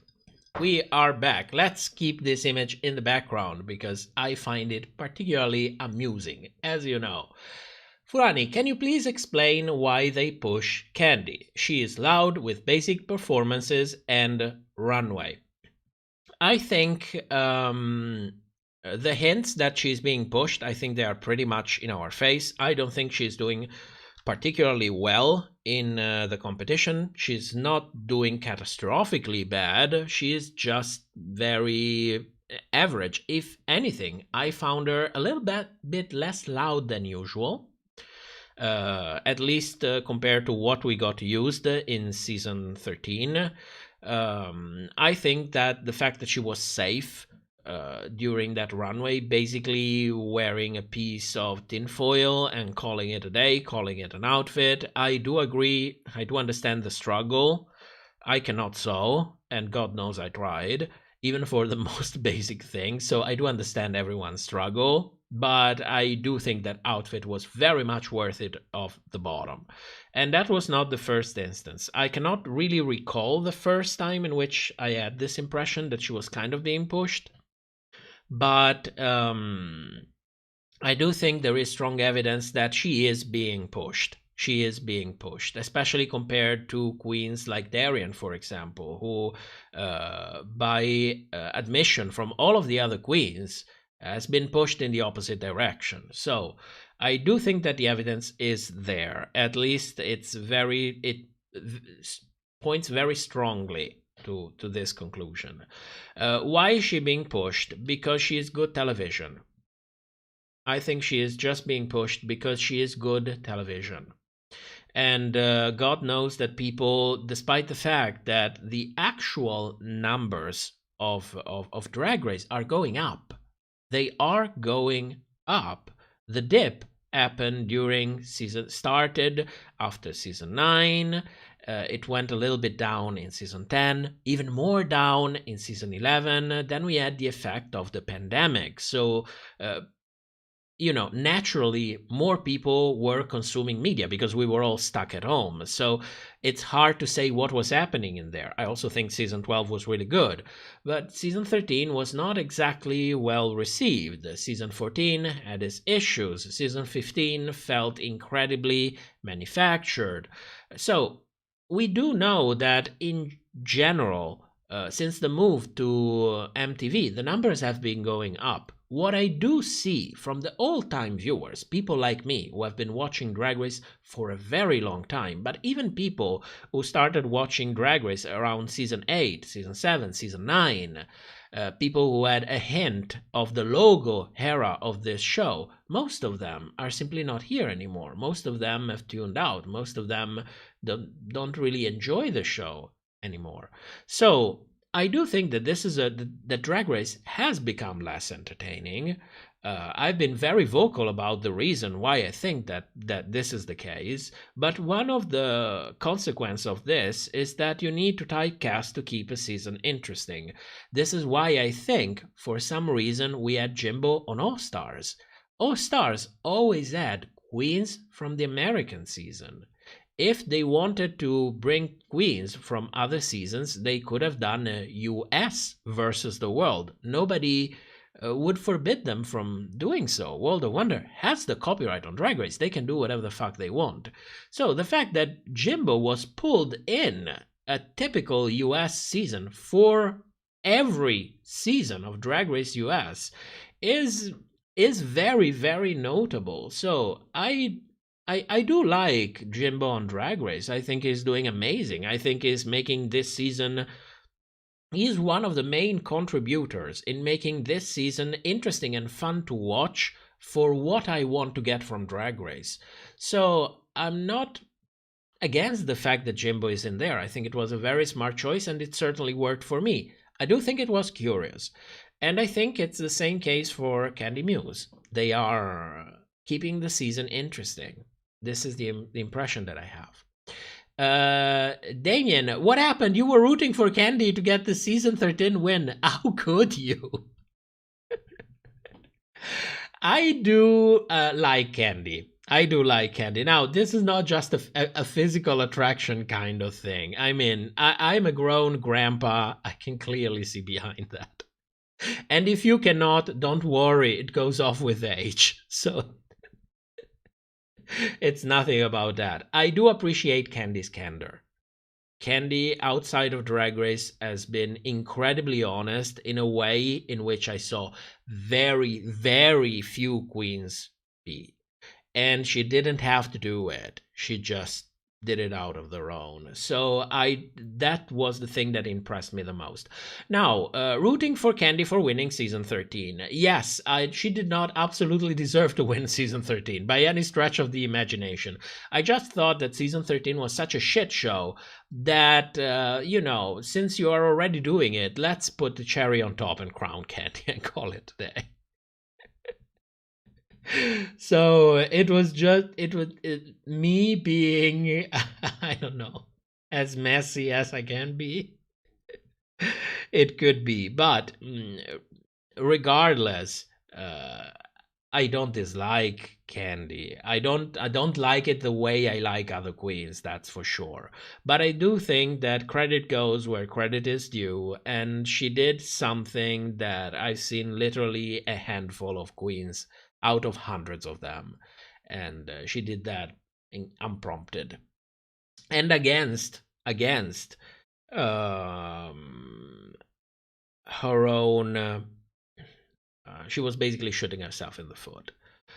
So I do appreciate that. And I take it into consideration. But then again, everything goes into perspective, and perspective is made of many different kind of things put together. Girly, did you see Evie Oddly's tweet about production of the show? I did not see them. I saw a couple of posts on the drama subreddit, so I want to get into that because I still have to discuss the whole fame game kind of things. And I've seen that they can be related to that. So I will take a look into that. But for now, the schedule is going to be Butterface, then the Heidi situation, and then we will get to that. There is no rush to go to that. The fame games will happen in a month. So I can assure you I'm very much motivated to have all of that out way before that. Tai, did you get to see Drag Race Spain? No, I did not get to see it. I'm still very much in a Drag Race overdose, so I did not tune in to watch it. No, I know that I've been asked every week to give an opinion on that. And I am sorry. I promised myself to watch it, then at some point I always forget. And you eventually come to a point of saying, well, it's not normal to forget this much. So maybe there is another reason behind it. What is the reason? I think I'm just in a Drag Race overdose at this point. There is just so much Drag Race, so much production. I also read a couple of things on Twitter that shit has been going downhill for this season of Drag Race Spain. So I don't know. What I want to do Drag Race wise is to concentrate on few things and start getting content out again. So we will see. Tael, I want to age like Raja Gemini has. That woman still got it all. Absolutely. Me too. It will never happen. Everyone knows that. But I agree with that. Nightmare, giving the crown to Kandy would have given the House of Avalon the ultimate blue balls. Oh, yes. And I would have lived for it. Well, you know that I was not amused by season 13. I've been very vocal about it. I already said everything that I wanted to say about it. It was a very bad season. It was produced badly, carried on even worse, and at the end of the day, it made all of the queens from that season look kind of forgettable, because you just want to forget about season 13 and inevitably you forget about the queens of season 13, which is a pity, because there are some amazing queens in there who deserve way more. And Denali, I'll just say Denali, And that's it. So, yeah, season 13 was a mess. It was a mess. Almost out of ice. Good lord. Mrs. G, to be honest, last year I tuned out and I couldn't keep up with all the other versions. I was so bored. To my knowledge, Gothboy UK is the only one who is keeping up with all of the versions of Drag Race. He is the real definition of a super fan of Drag Race, if you keep up with all of them. Because basically you have a new episode of Drag Race out every day when you put all of the franchises together. I would go over those real quick on all of that. And he also watches it from, you know, it's not just the entertainment, it's not just background noise. He also watches it, like, considering production, editing. I don't know how he does it. It's way beyond me. It's absolutely way beyond me. I cannot keep up with all of that. Also, I do think that in the competitive environment of Drag Race spin-offs, if you start fucking it up, I'm going to tune out. You will have one grace, and then I will follow the other season, and if it goes downhill, I am out. For example, I am out of Drag Race UK. I'm not watching it. I'm not watching it. After season 3 and season 4, I am done for it. You fucked it up twice in a row. Bye. It's not like we have a lack of Drag Race. I will just tune in and watch something else. I was very disappointed by Canada's Drag Race as well. I mean, I put Canada season 2 was a very good season for me, and I think the ultimate proof that you can have on the other side to say, yeah, he really did like it, is that it took me 2 months to put together a review of the whole season. And I put in the work to actually put it out there because I wanted people to really notice the amazing things that happened during season 2 of Canada's Drag Race. So I was very impressed. It was an incredible season. And then we moved to season 3 and we saw a ton of bullshit going on. Production becoming lazy because the moment you establish a name for yourself, you don't have to work that hard anymore. Which, again, it tells you the difference between people working for passion and people working for money. So if the next season of Canada's Drag Race is going to go downhill as well, I'm going to tune out and not watch that as well. Down Under season 2 did reasonably better compared to season 1, but it was not that kind of redemption that they really needed, so I tuned out of that as well. It's just, you know, maybe with the time that I have, I can start tackling in seasons with languages that are not English and subtitles and going through the subtitles and call it a day, starting from Thailand season 3. And then Drag Race Spain, and then Drag Race France. I mean, at the end of the day, we don't have a lack of Drag Race. It is a competitive environment. If you don't do your job properly, if you don't actually produce a good show, but you take the lazy route, guess what? I'm not going to watch it, I'm not going to talk about it. And I think a lot of other content creators and viewers do agree with this particular point of view. Step up your fucking game. We all have to. So, no, I'm not, as you can hear, I'm not amused. Damien, what did you think of ISIS making a return so soon? I never think it's a good idea to make a return so soon. I do understand why people would feel the pressure to take the chance when they get an invitation for a season of All Stars in the US or for a season of this country versus the world. I do understand that there is this kind of feeling of this is an opportunity, this is a chance to shine, this is a chance to, you know, I don't know, continue on a rising wave. I don't know what people tell themselves in their minds. If I were in their position, I wouldn't fall for it.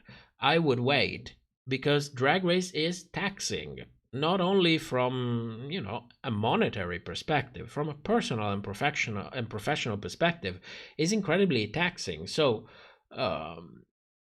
I would do it when you actually had the chance to wait some time, get some feedback, get to perform in many different places, get to know many different colleagues that are drag performers as well, have different styles, learn more, change more,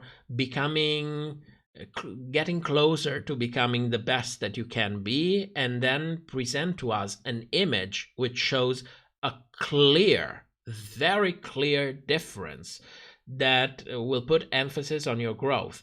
This, I think, is the smartest way to come back for Drag Race. This is what I would do if I were in their shoes. So I never think it's a smart choice to come back soon at all. You can come back as a lip sync assassin? Absolutely. Absolutely. Coming back for a full season, I would wait at least 4 years. Give people a chance to forget about you. Give people a chance to put you in the back of their minds, and then come back with a boom. That's how you really get noticed. That's what I like to call the Tatiana effect, that started in All Stars 2 and became a staple of All Stars successful runs. So no, no, don't come back. It's not an opportunity. It's not as big as an opportunity as some queens might think it is. No, I wouldn't do it. Absolutely. Lisa, I'm still mad Clover didn't win last week. Oh, what is that? What's Clover? Wait a moment, I'm out of the... Okay, yes, there is a conversation out there. I was out of the loop. Sorry. Damien, have you remembered to record the predictions? What do you mean record the prediction? What do you mean record them? Like making a video with predictions? Did I want to make it? It could be, because as you know, my head is a big mess of confusions and ideas, and I never have the resources and time to pull all of them off. So I end up talking about them instead of doing them, which is good for our admirers who are so inspired by our work. Wink, wink. Sapaya, it's said that we won't have Bianca or Violet in an all winners. We need more unhinged winners on Drag Race. I don't think Bianca is as unhinged and you think she is. I like Bianca. But I don't think she's unhinged. Violet, yes. Violet, yes. Bianca, no. Bianca is smart. And she's a hard worker. So I won't hold this against her. You do what you have to do to work. But no, she's not unhinged. I don't think she has been particularly vocal about what she really thinks. And that's a good thing for her. She has a sure gig now with World of Wonder, and that's a good thing. That's a good thing. I mean, World of Wonder is the king of drag entertainments.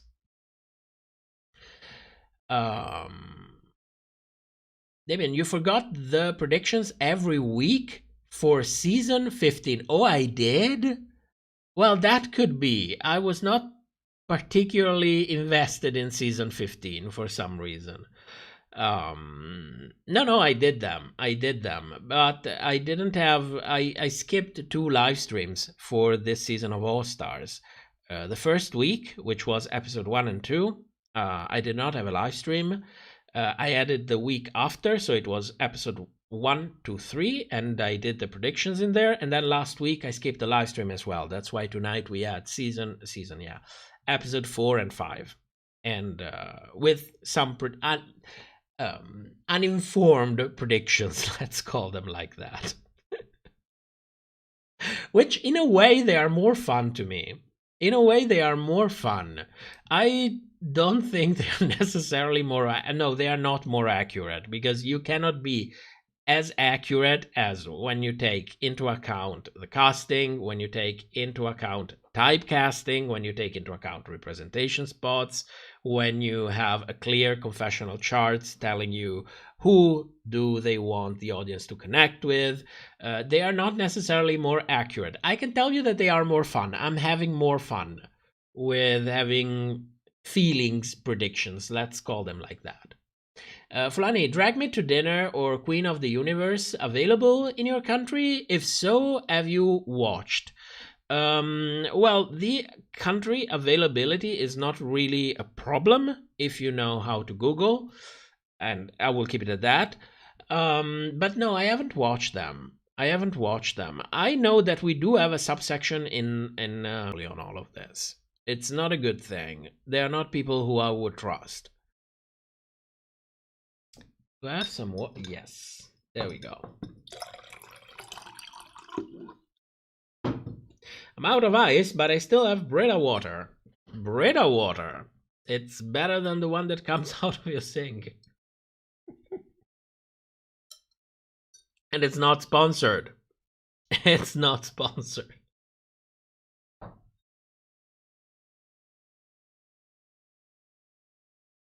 Lisa, Bianca is the one who gave production nothing about herself. She's smart.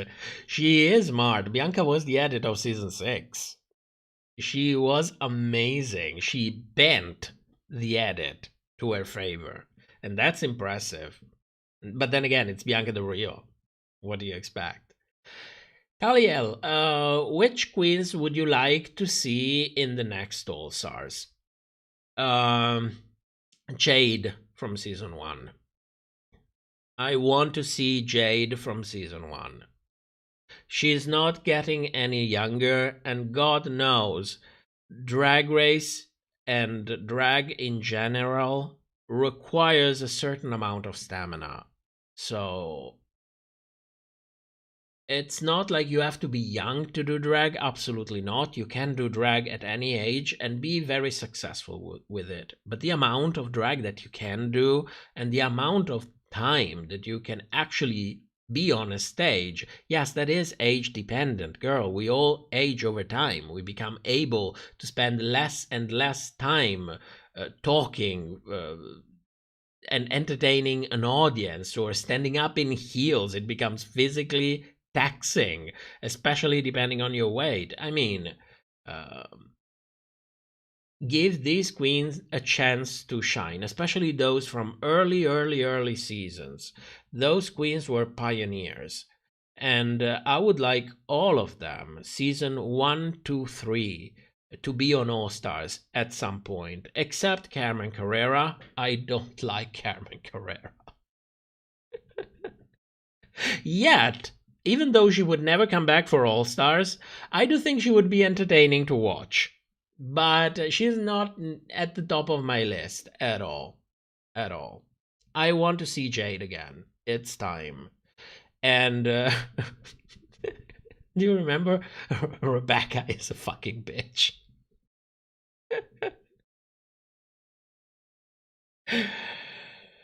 Oh, shit. It was ages ago, wasn't it? We are old. We are so old. We are so old. Is it a good thing? No, I guess it's good to have variety in the amount of creators that you have out there. Very different opinions from very different point of views. What more do you want? Tai, I want to see Jaden and LaShawn Beyond. I don't think LaShawn does drag anymore. I think at some point I read that you know that she was a seamstress. She did outfits for many queens even before she came to Drag Race on season 4. But I think I read at some point that she basically stopped doing drag and started concentrating more on her career as a sewer. So also Ivy Winters, notably, stopped doing drag. She went on a farm to live a different kind of lifestyle, and she seems very happy with it. So I don't think that we're going to see those queens. But I do agree that Miss Jade Dior Fears deserve a proper chance.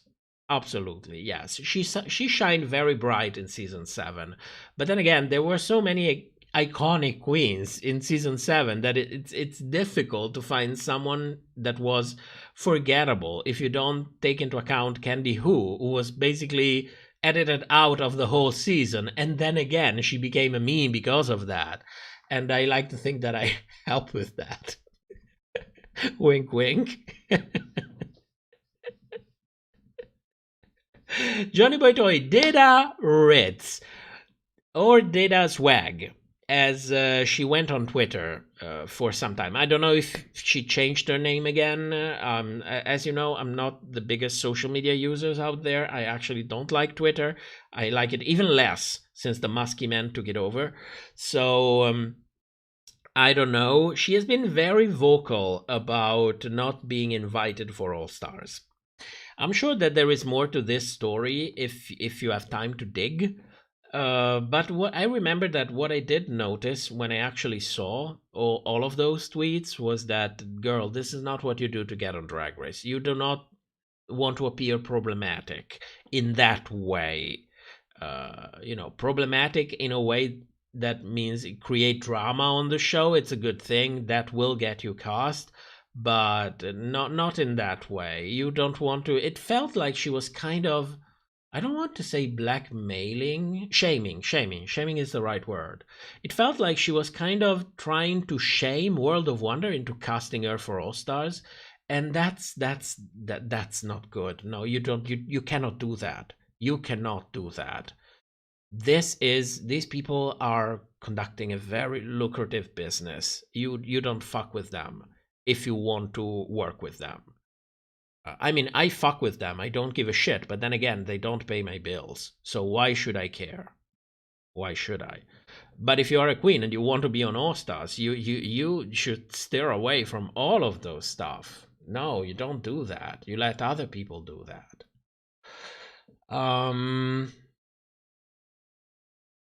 Damien, I've been campaigning for Jade Sotomayor to make a All Stars return on Discord. Thank you.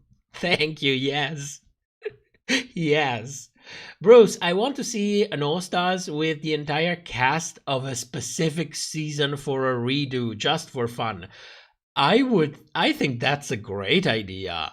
I think that's an amazing idea. Like, not even call it an All Stars, call it Part 2, you know?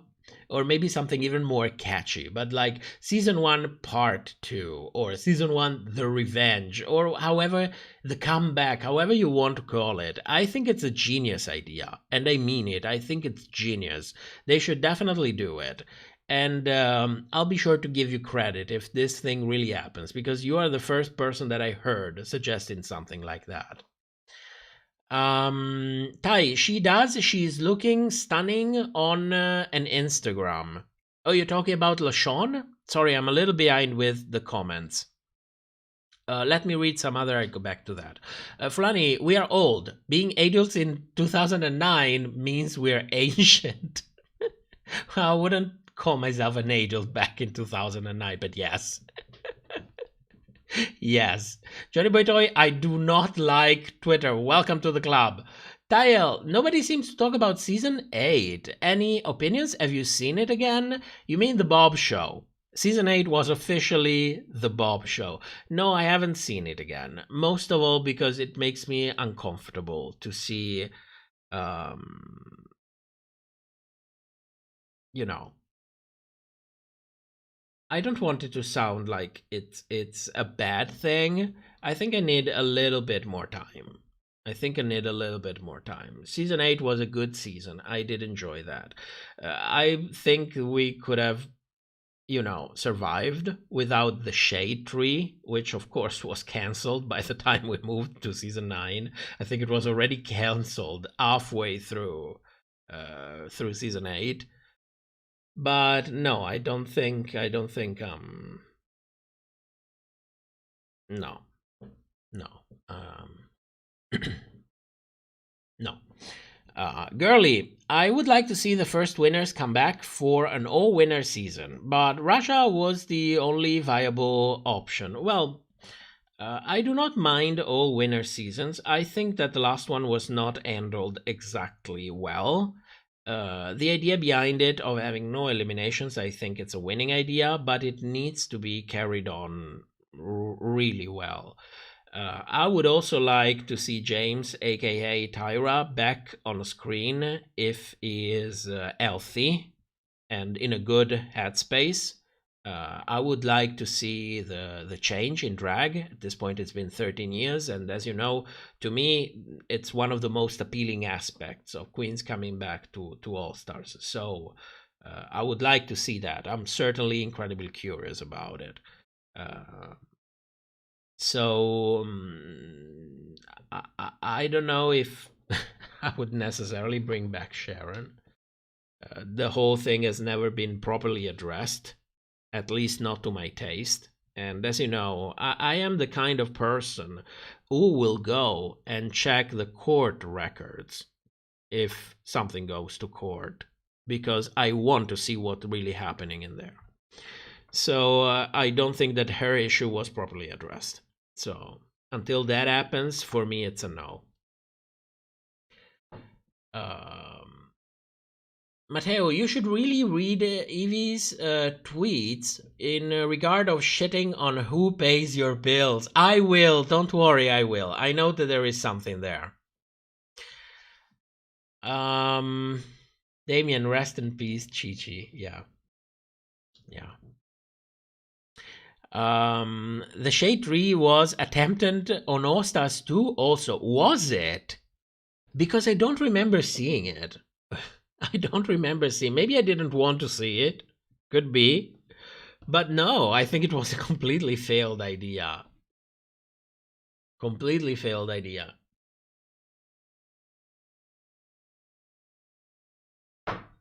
Nightmare. Recently, I saw a pic from Ivy Winters with a beautiful handmade phallic stained glass, talking about being talented. Well, I don't know if she's glass blowing, but you know, a queen blowing should be the basic talent of a queen. Not for working on stage. Make it more like a side thing.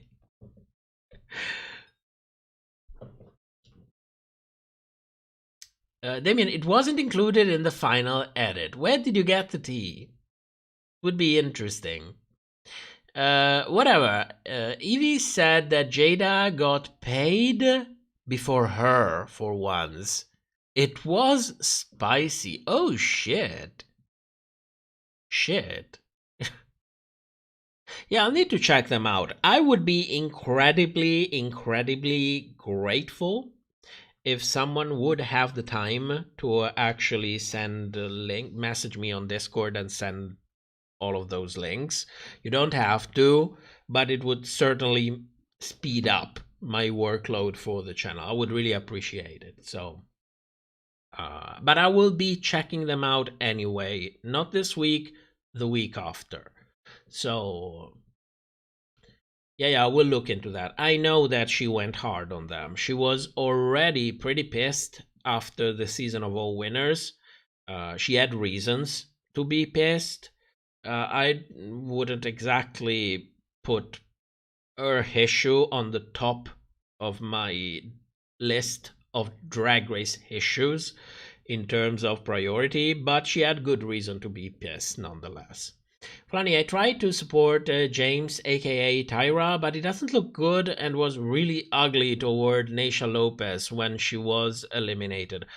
I don't know what's going on with James. The best hint that I could possibly give is that it feels like is not in a good mental state. And that's been going on for a while at this point. So I do wish he would take more care of himself in that manner, because ultimately no amount of mental pain is worth our entertainment. That's what I believe. So, you know, I do think she made some ugly choices, but I also do think that many of those choices looked more like a desperate cry for help than a calculated, malicious attempt to obtain something, to reach a goal. At least those are my 2 cents on the situation. Lisa, when was this live with Jim, Alexis, Juju, and Sharon? That combination of people is so random. It is, and I have no idea what you're talking about. Zumbi, what do you think is the theme of the season, Ostarzade? I think it's not redemption, but integrity. Integrity? I don't know. I do think, to me, this is a proper redemption season. That's the feeling that I have from it. That's the at least that's what the casting is telling me. Most of those queens were either I don't want to say mistreated, but they didn't get the run that they deserved, or were eliminated pretty quickly. And yes, I'm talking about Monica and Kahanna specifically. So it did feel like a redemption season for me. And I don't really see a emphasis on integrity. So I don't know where you got that, but that's not what I got from it at all. I didn't really get that. Also, it makes me laugh. Anything paired with World of Wonder and integrity. I mean, girl. We can talk about integrity when you take money off of the table. when you start doing things that hurt you financially, but make you rise morally, then we can have a discussion about it. No, I'm not just referring to World of Wonder. Damien, I heard it from Green Gay, but Alaska was most likely the source of this information. Oh, okay. About the shade tree, it's a response to the shade tree being on All Stars. D15, I wish that Robbie Turner would come back for an All Stars and that she would write a short skit of the Uber fiasco fever dream. Downfall, it would be iconic. It would also be a very smart move. I don't know what's been going on with Robbie. I don't know. I mean, people use terms online like pathological liar. People kind of shat on Robbie. Looking back, I do find most of her stories and tweets and wherever she was publishing this stuff incredibly suspicious. And I don't know why Robbie Turner is not back yet. I don't know. The only reason that I can find is shame. But then again, those stories looked so out there and so ineffective in being out there. That's the point. If you have a fake story and it's effective in, raising your profile online and ultimately bringing you more money, then I do understand the motivation behind it. But these stories did not really fulfill any of those purposes. That just made her look, weird, because they were so out there, so hard to believe. So where is that? And I do believe that behind that there is some sort of mental weakness. Let's call it like that. I'm not here to diagnose anyone. I'm just here to tell you my impression on it. So if this is the case, what is there to be ashamed of? I mean, each and every one of us at some point found themselves in a situation in which, yeah, they could have used some mental care support. Not necessarily because you have a diagnosis or anything, but, we all get to a point where we do stupid shit because we are not in a good headspace. It's a period, it goes away. come back. I mean, I don't really understand it. Yeah, I do think she should come back. I do think that people would welcome her. I do think that there will be people shitting on her because those people are just everywhere. But in proportion, they would be a tiny, tiny, tiny portion. And that would be an incredibly smart move to bring back all of that and have a good laugh about it. And ultimately, closing the circle and fucking forget about all of this and go past that. So yeah, that's it. Mrs. G, this is a link with the interview with James. Feel free to check it out. One moment, I'm going to copy this and save it because yes, I would like to see it. I'll probably see it while I'm going to bed. This is just a passive thing. So yes, these are my 2 cents on the Robbie Turner kind of thing. Lola Loves, do you think Drag Race will crown a plus-size queen or an older queen anytime soon? No.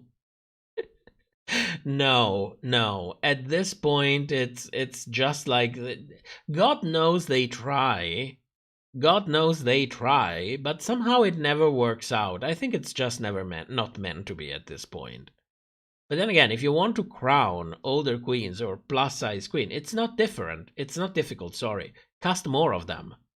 Period. Cast more of them. This way you lower your chances of one queen completely bombing in front of the camera, or one queen injuring herself, or one queen being not particularly well received by the audience. And you do know that, the winner, as much as we speculate that the winners are decided way before, at the end of the day, we have a top 4 and World of Wonder seemingly always agreeing with the most popular opinion once that top 4 has been out there, and then, making decisions that, God knows, seem to be very well based on what the fan base actually wants. So cast more of them if that's what you really want to do. Damien, Naisha and Jade are both from Chicago, and they had beef since high school. Oh, good lord. I heard that Naisha is not being very well received. I didn't go into all of that. I don't have time. I don't have patience for it. But I do know that it seems like she was not very well received. That she looks like she is being very petty about what's been going on for All Stars. I don't know if there is good reason behind it, if she's really being petty about it, but I do know for sure that that is the kind of reception that she's getting, which is tough shit. It is tough shit. D15, Shit Chat? Is that the Ada version or Chit Chat? I love this new saying. Did I say that? I'm sorry, it's 1:30 in the morning and I went through 2 reviews. I'm already burned out. Nightmare, I don't know how serious Robbie's problem is, but looking back at the interviews, it's kind of weird watching how much she lied. Like in the Hey Queen interview, she just kept going and going. Yes, that's exactly what I meant. It was weird. It was weird. Now, I do understand that part of having a personality is also enhancing that personality. So, a little bit of... You start a little bit of drama here and there, then you spill some shit, then... I mean, that's the job. I know how it sounds, but that's the job. So I do understand that. But Robbie's stuff felt really uncalled for. It really, literally seemed to serve no purpose whatsoever. That's why I'm inclined to believe that she could have been facing some problems, actually. Girly, Ginger and Cornbread would have been great winners. I agree.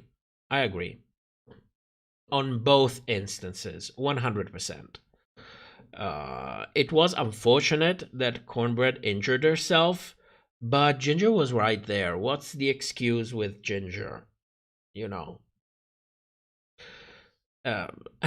built a completely fabricated storyline about the evolution of Violet on season 7, and they did that last minute. So they went through trouble to kind of make that storyline feel believable. And Ginger was right there. If they wanted, they had perfect opportunities. So, I don't know. Sometimes the world of entertainment puzzles me. Well, it doesn't puzzle me because I do understand the rationale behind it, but I don't know. It makes me think. Let's say it like that. It makes me think.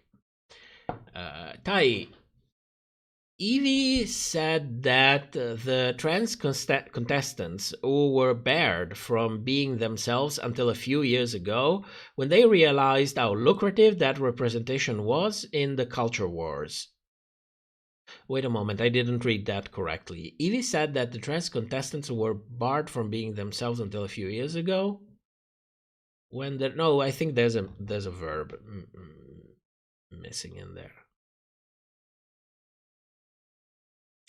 But I do understand the gist of what you are saying. There is a lucrative side about representation, and I'm not a fan of that. But I don't particularly hate it. Let's say it like that. I'm not a fan of it because it feels disingenuous. But it's a mean to a goal. So as long as we do have representation in media, as long as, you know, we have an opportunity for people looking at the screen and thinking, well, you know what, I'm not the only one. That's a good thing. That's a good thing because that's not how I grew up. And it would have helped immensely. So I don't like it, forced representation. I don't like it. But I think that there are worse things in life than that. Damien, how do you think Violet would have done on All Stars 2 in Ginger's place? Hypothetically, I don't think she would have done well. The cast of All Stars 2 was incredibly strong, and unless she would stir the pot, so to speak, I don't think she would have necessarily done well with all of those queens. I mean, I think there is no shadow of a doubt that when it comes to fashion, Violet is iconic, especially in the Drag Race pantheon of queens. But during season 7, it's not like we saw much more of that. The singing was incredibly shoddy. The acting was non-existent. Dancing, there was a dancing challenge. I think she was paired with Pearl, if I remember correctly. And it wasn't that bad. But it was also not that impressive. So, you know, All Stars 2 had queens that have been waiting for years and years to come on All Stars, and incredibly iconic queens, incredibly talented queens. I don't think she stood a chance.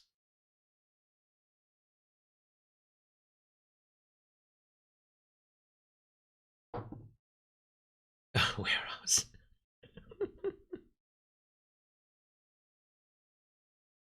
Oh my god, the chat is going crazy. I love it. You forgot to say wink. Bruce, Violet was with Katya in the dancing challenge. Thank you for helping Grandpa. Remember correctly. Do you see? I need to rewatch season 7. It's definitely time for a season 7 rewatch party. It's time for that. It's time. It's time. Knowing all of the things that we know now.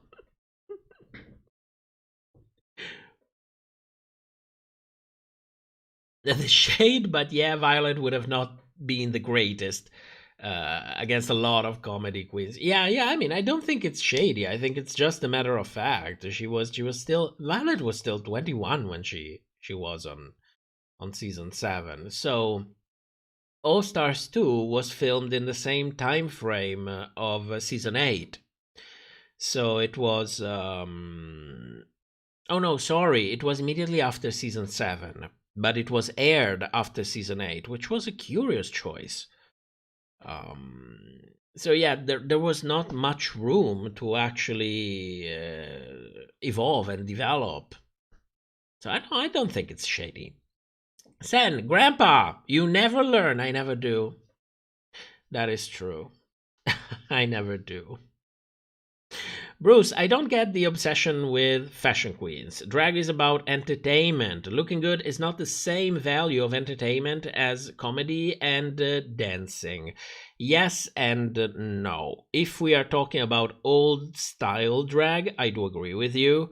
But drag has become something different. Drag has changed over the years. Drag has expanded. There is literally room for everyone. Drag is mainstream now. It's a viable career. So I would agree saying that old time drag was more about performance rather than look. At least to me, that's my personal experience. But I don't think it's the case anymore. And I don't think that the two things are necessarily in competition with each other. They are just two different point of view of a very heterogeneous kind of art out there. It's like, to me, it's like comparing painting and photography and saying, well, they are visual arts. And I'm like, yes, they are, but they're not the same thing. They are two different perspective of the same thing. So that's what I think about drag. Now, you know that I do not have a sense of fashion of my own, so I tend to enjoy less fashion queens than comedy queens. I don't hide it. It's just how it is.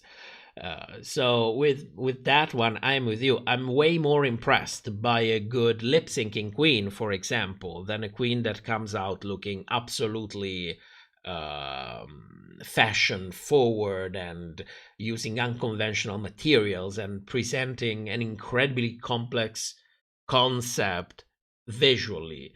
So I do understand it's impressive, but I don't find it particularly entertaining. Not to me, at least. Girly, I think Violet would do well if she decides to do an All Stars now. I do agree with that. I do agree. I would certainly tune in to watch.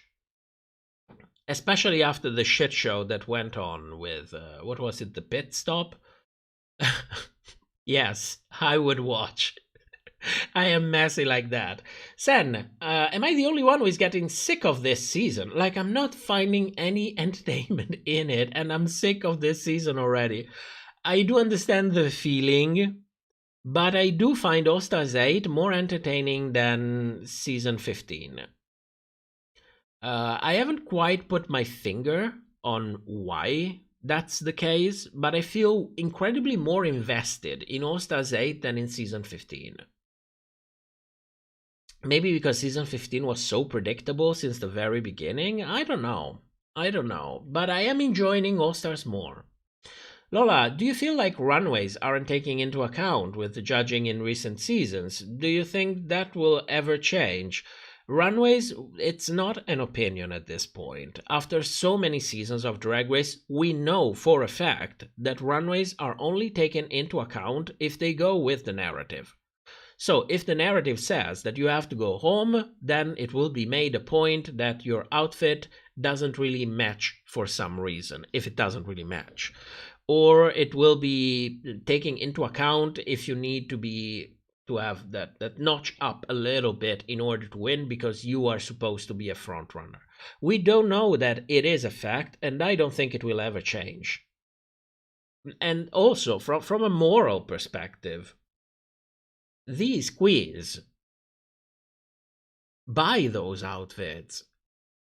I mean, we can have a discussion about those queens who actually get to say if and when they made outfits themselves, but it's not like we have World of Wonder gives us charts telling us, okay, for this episode, this queen made her own outfit, but this other one bought it from a stylist.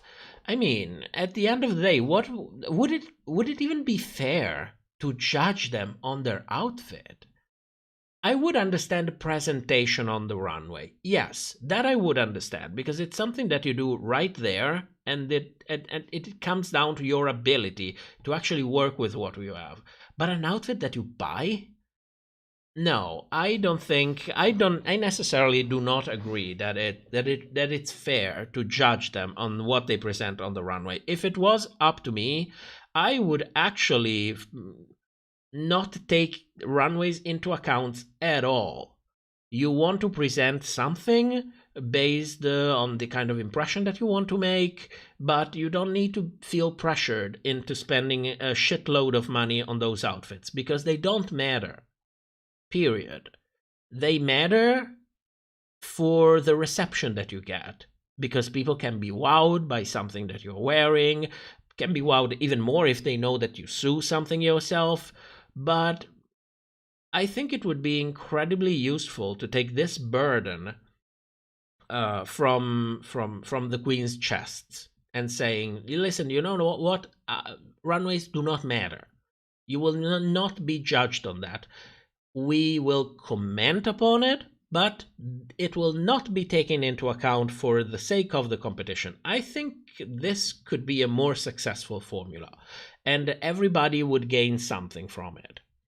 So no, I don't think that whatever is going on, it's ever going to change. I don't think World of Wonder will ever do this, but we don't need their permission to look at the runway and be like, yes, you look beautiful, but to me, I don't take that into account when it comes to the competition itself, unless you made it, unless it's a sewing challenge. Nightmare, there is literally no room for everyone. Let's just say that. Yeah, there is not.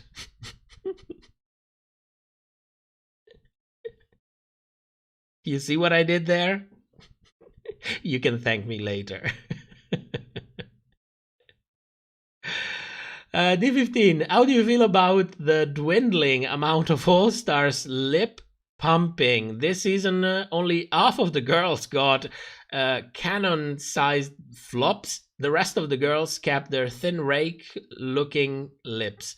I think this is more of a question of how do I feel about plastic surgery in general. First of all, it's your body. You can do whatever the fuck you want with it, unless you have some sort of mental problems that doesn't put you in a position to actually make such an important decision for your body. So it's your body. If you are of sane mind, you can do whatever you want with it, and I will fight for your freedom to do whatever you want with it, plastic surgery wise. With that said, I do not particularly like plastic surgery. I think it takes away the uniqueness, especially when it comes to the face, because when I relate to people, I don't really take their body into account or the way they walk, or it's the face for me. That's the thing that gets to me, and especially the eyes and the smile. This is the things that I particularly focus on. So when I see plastic surgery or heavy makeup in the eyes, it distracts me. I think it takes away the uniqueness of the person that I have in front of me.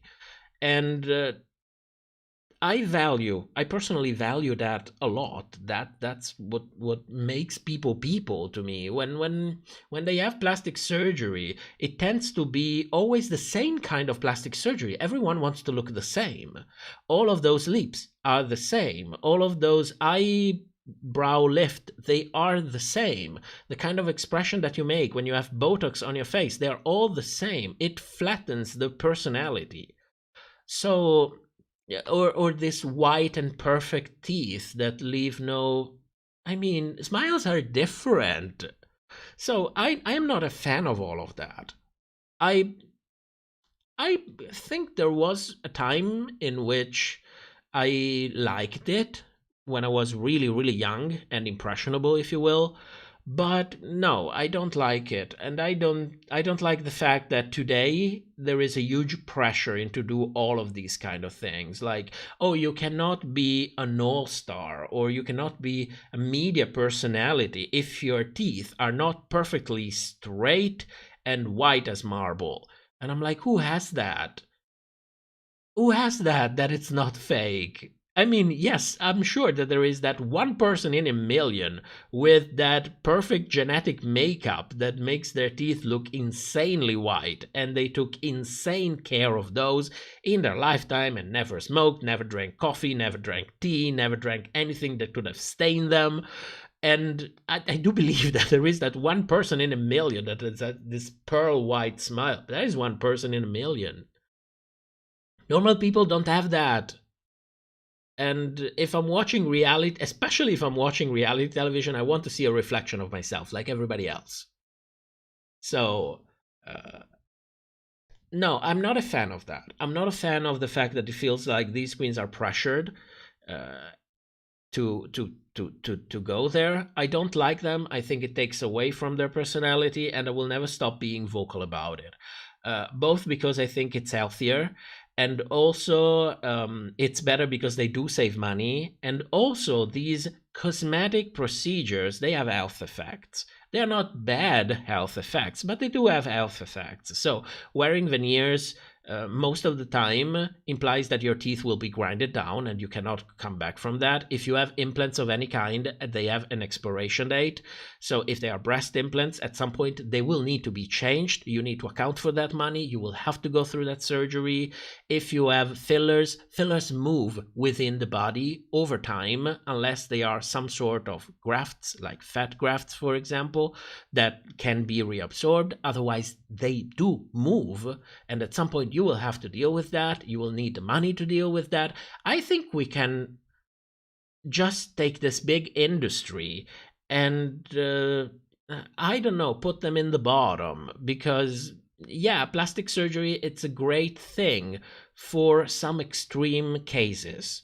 It's life-changing, and it has to be there. And I will advocate for it to be there. But making it become this shit show that it is today, no, I don't like it. I don't like it. I'm not going to hold anyone accountable. I'm just saying that when I look at Kahanna, I don't recognize her. That's just how I feel. I feel a degree of separation from the person now that I didn't feel before. And that's just it. Sorry for the rant. Sorry for the rant.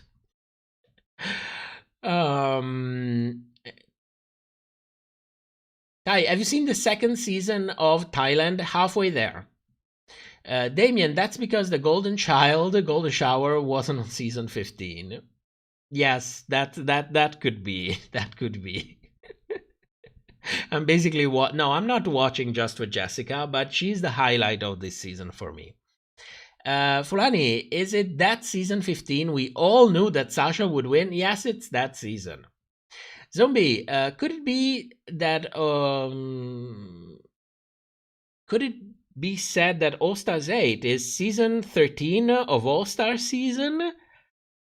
It's not so well done, but I think it's enjoyable. I wouldn't call All Stars 8 the season 13 of All Stars.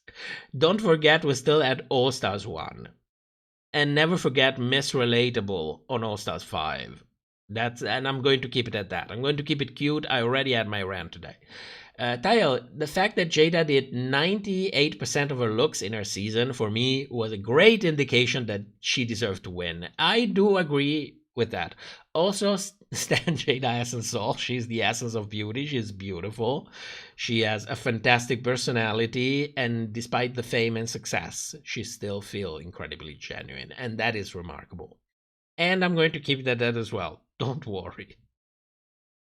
D15, are you vestiphobic? I don't know what that means. I will not condone any of this hate speech. I think runway should be considered like 10-15%. Yeah, you know what? I don't take an extreme position on that. I think we can compromise. 10-15% feels like a good compromise. I will agree on that. Girly, we need a messy and shady winner. The latest winners are too kind to me. Yeah, that's certainly a possibility. Why not? I mean, at this point, we have so many Drag Race shows that just for variety, we could have some messy winners. Why not? Why not? Mama Sissy. By the way, look at the clock, girl. It's time to go to bed. Yeah, it's 2 a.m. It's 2 a.m. Let me read a couple more comments, then I go to bed. Yes. D15, this is hysterical. You confide in us that over-exaggerated makeup distracts you from people's smile and dials while reviewing a drag TV competition. Yeah, but it does. It does. I mean, if it's drag queen, of course, my focus is on the makeup. Yes, but I'm talking when I see those contestants outside of drag. That was my point of reference. Damien, Jessica gave the exact same look as she gave to Miss 6 Summers in Untucked.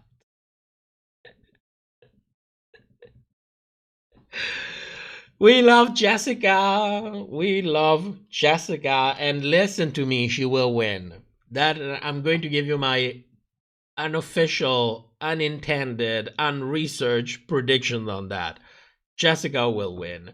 And with that, I say goodbye to you until next week when we review episode 6. Don't worry, next Sunday I will definitely be here. Thank you so much for joining in. If you're not subscribed to the channel, please subscribe. If you would like to support us, we are on Patreon. If you would like to talk more about all of this, we're on Discord. Links for all of this are in the description. I will see you in a couple of days when we address the new chapter in this infinite Butterface saga. Until that, thank you so much for joining, and I will see you soon. Have a good night, have a good afternoon, have a good whatever, wherever you are. For me, it's good night. So, good night, everyone.